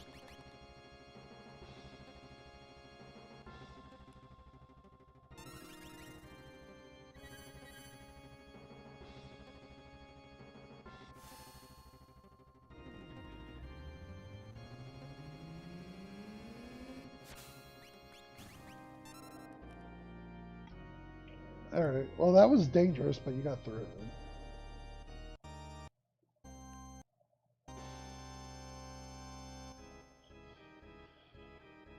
So, in this situation, Gogo with X Magic should use Doom on tools in the middle and mute on magic in the back. Like, that's probably the best thing for him to do. Strago, Celeste, and Edgar should probably wait and see what everybody else does, see if they kill Gogo or not. And if Gogo doesn't die, all of them kill Tiger. Is probably what I would do in this situation.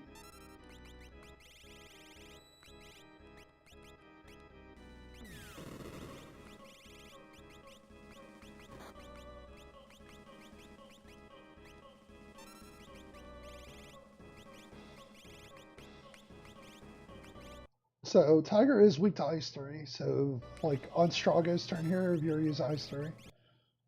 So just to mention it. So if you didn't catch it while you were doing this,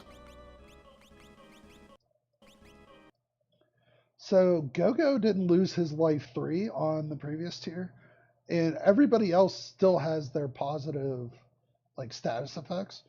So for you to continue to cast Life 3 is redundant. Like you're not getting anything extra out of casting Life 3 on Gogo or Strago here. Gogo has his HP's low, but like he still has Life 3. He didn't lose it switching between tier 1 and tier 2. So you actually burned a couple turns here with both Gogo and Strago. You didn't need to do what you did. Like like everybody still has that positive effect. Like you can see it when you like trigger the menu. See how it says life 3 on everybody? So just keep that in mind that, pay attention to what's on the menu, the status menu. It will give you a hint sometimes as to like what you should spend your time on.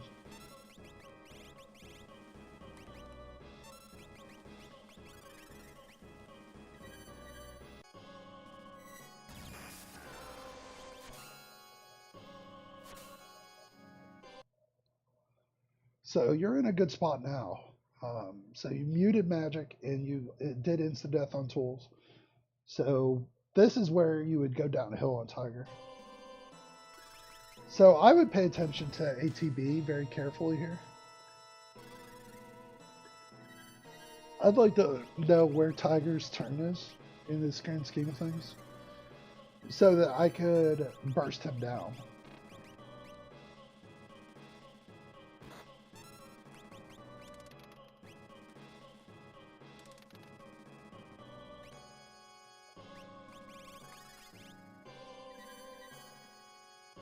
Double Ultima or double Ice 3, either way.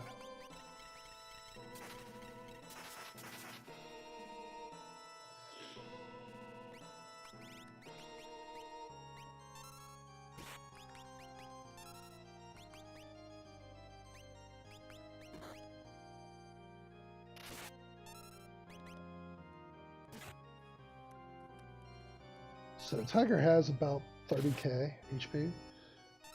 Edgar's turn here finishes it.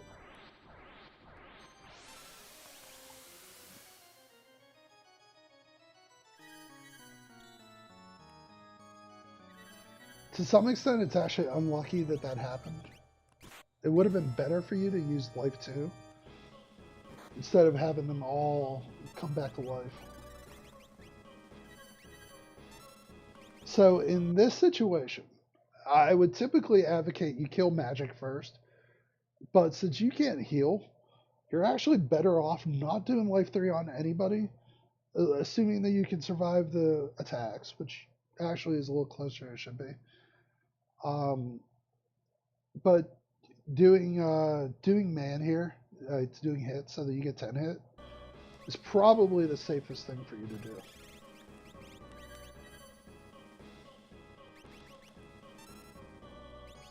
I mean, honestly, it's probably not a bad idea to throw an X potion or something on everybody. You got a Mega Elixir sitting in your back pocket.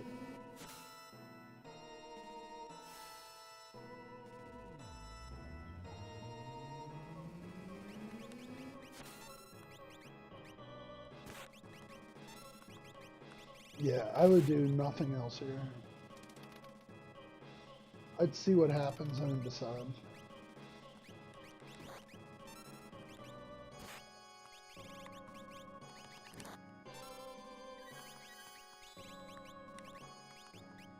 See, like, again, you're over queuing. Like, it's just as likely that Go-Go dies here. Like, using life 3 on Celeste there just didn't make a lot of sense. So, at this point, you kind of want to just sit on your turn.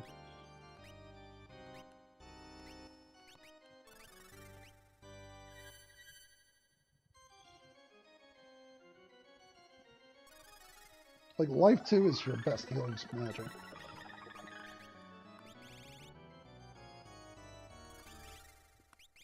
I don't think you have Drain. I don't think you have any other way through this.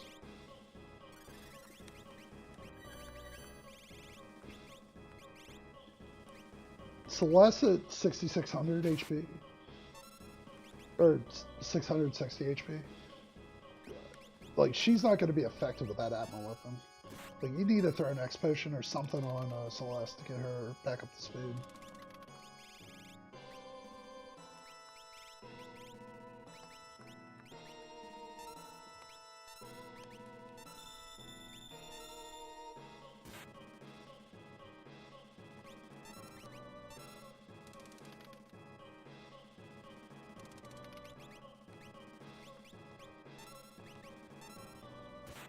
Yeah, at this point, Edgar's gonna kill.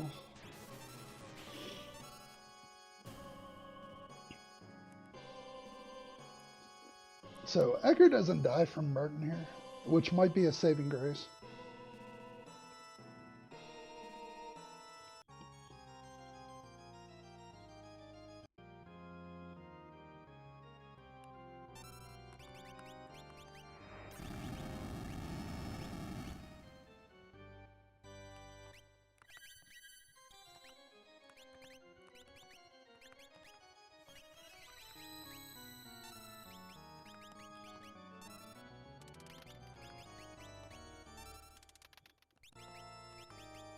So as you get like better at this, you'll learn how to damage count. So you already did about 12,700 here on man. So like I'll do the calculation as we go, but you really want to pay attention relative to where Edgar is, because Edgar's going to be the guy that really pushes you through this tier.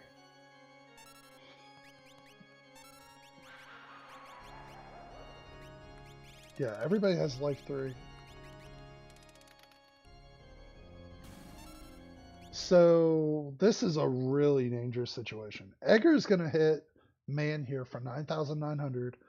Gogo is going to use Ultima. Now, if you're lucky, what will happen is there won't be a media counter and you'll get through. But what's most likely to happen is you lose either Edgar or Celeste before Calmus comes out, and then you don't have life 3, and you're down to blocking as your only way to get through Calmus. So this is really dangerous. We'll see how it plays out, but I mean, you have everything queued up right now to kill this tier, which is a really bad spot to be in when you know that you're going to get mediated. Oh, you did life 3. Oh. I thought you did double Ultima. So he's well north of 30,000. He's definitely in media range. So ATB wise, he's about to get 2 turns. This is actually even scarier because you don't know what's going to happen at this point. So I guess there's no reason to worry about it. But so here's media. Oh, you lost both of them. That's not good. So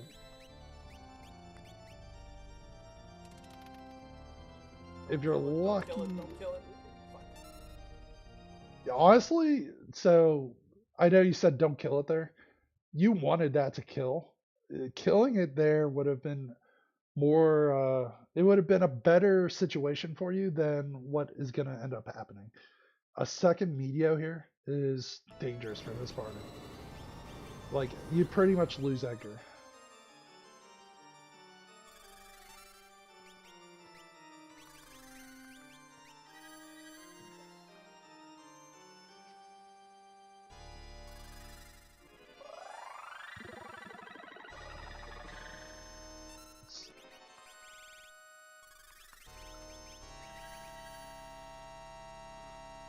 So, yeah, one more media is coming out. You're either going to lose Celeste or Strago here.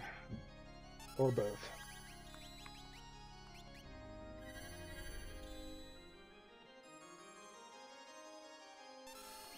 I mean, this kills. So I guess you're through this tier. You have that life 3 on Edgar, who's the main person. Okay, that's fine. That's fine.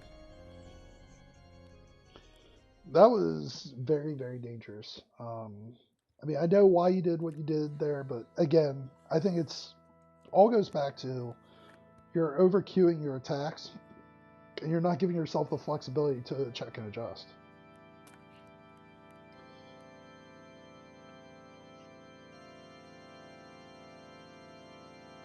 Like, you get so pot committed that you like are just gonna get crushed through a lot of these tiers. If RNG's in your favor, it's fine. It's just when RNG's not in your favor, you have no recourse, and that's really the problem. So X Magic, double Ultima, don't even think twice.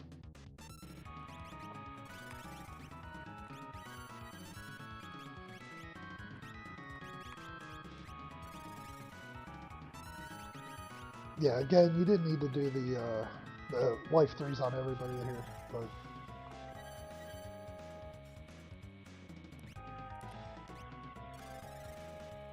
you had the option to push him through north of 30k. So if you did 2 Ultimas and 2 swings,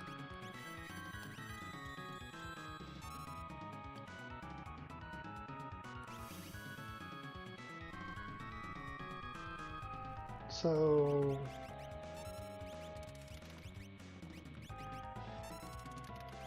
I guess the hope here is that he won't be too rude to you.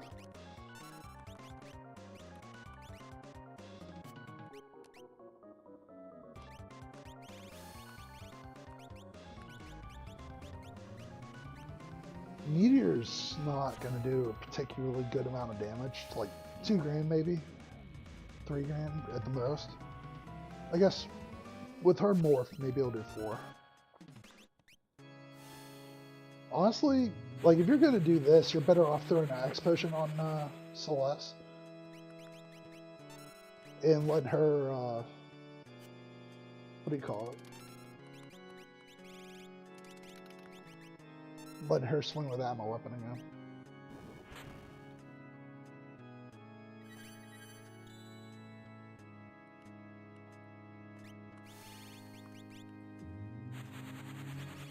So you've done about 36,000. Your best case scenario here is really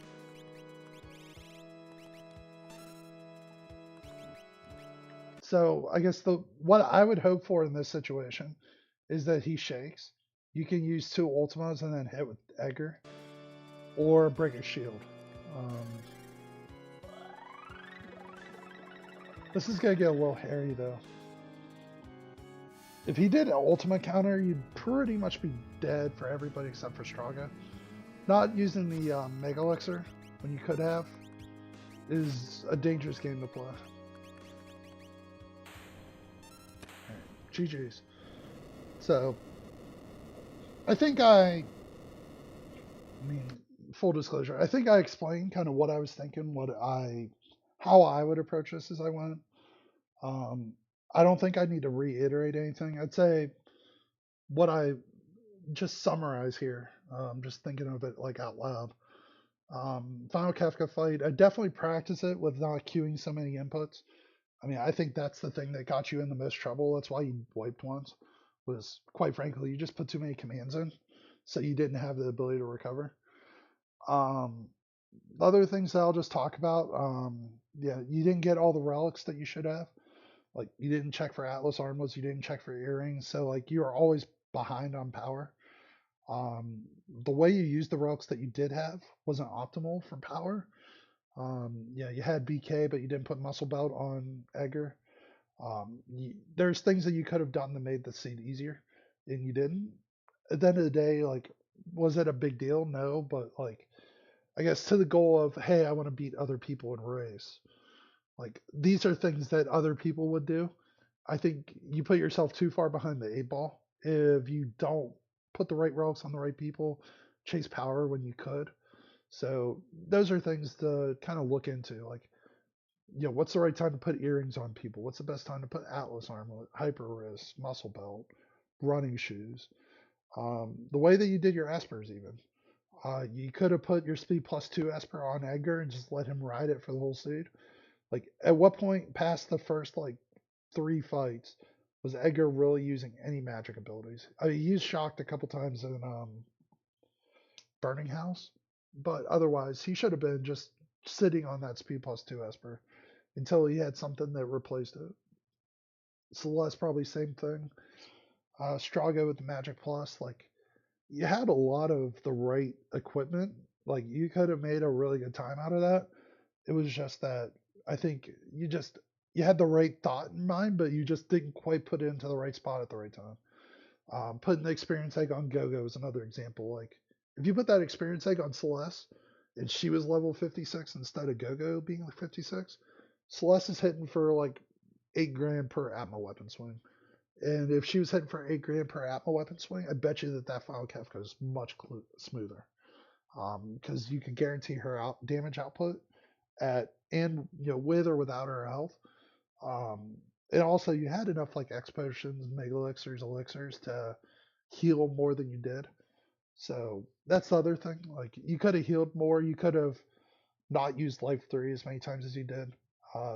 You would have been better off not using life 3 unless you knew that you're like gonna step into something sticky. Using life 3 as much as you didn't let you like use life 2 to heal yourself. Life 2 is the best healing spell in the game sometimes, and sometimes it's the only one you have. So like you pretty much took life 2 out of your arsenal by using life 3 on everybody continuously. So like Celeste in particular, not being able to life 2 her meant she never really had full HP, and without full HP, her ammo weapons nerfed into the ground. Edgar is like with VK, you probably do want life 3 only, and like you want to play the low health game. But when you did that with everybody, it put you at a few rough spots, and well, honestly, all the tiers, but tier 2, tier 3, and tier 4 in particular. So I think those are like my kind of final thoughts. Hopefully this helps. If it doesn't help, or if you have questions about anything that I said, feel free to reach out. Happy to kind of talk through anything that didn't make sense, or if you have questions about any part of it. So, with that being said, take care and see you soon.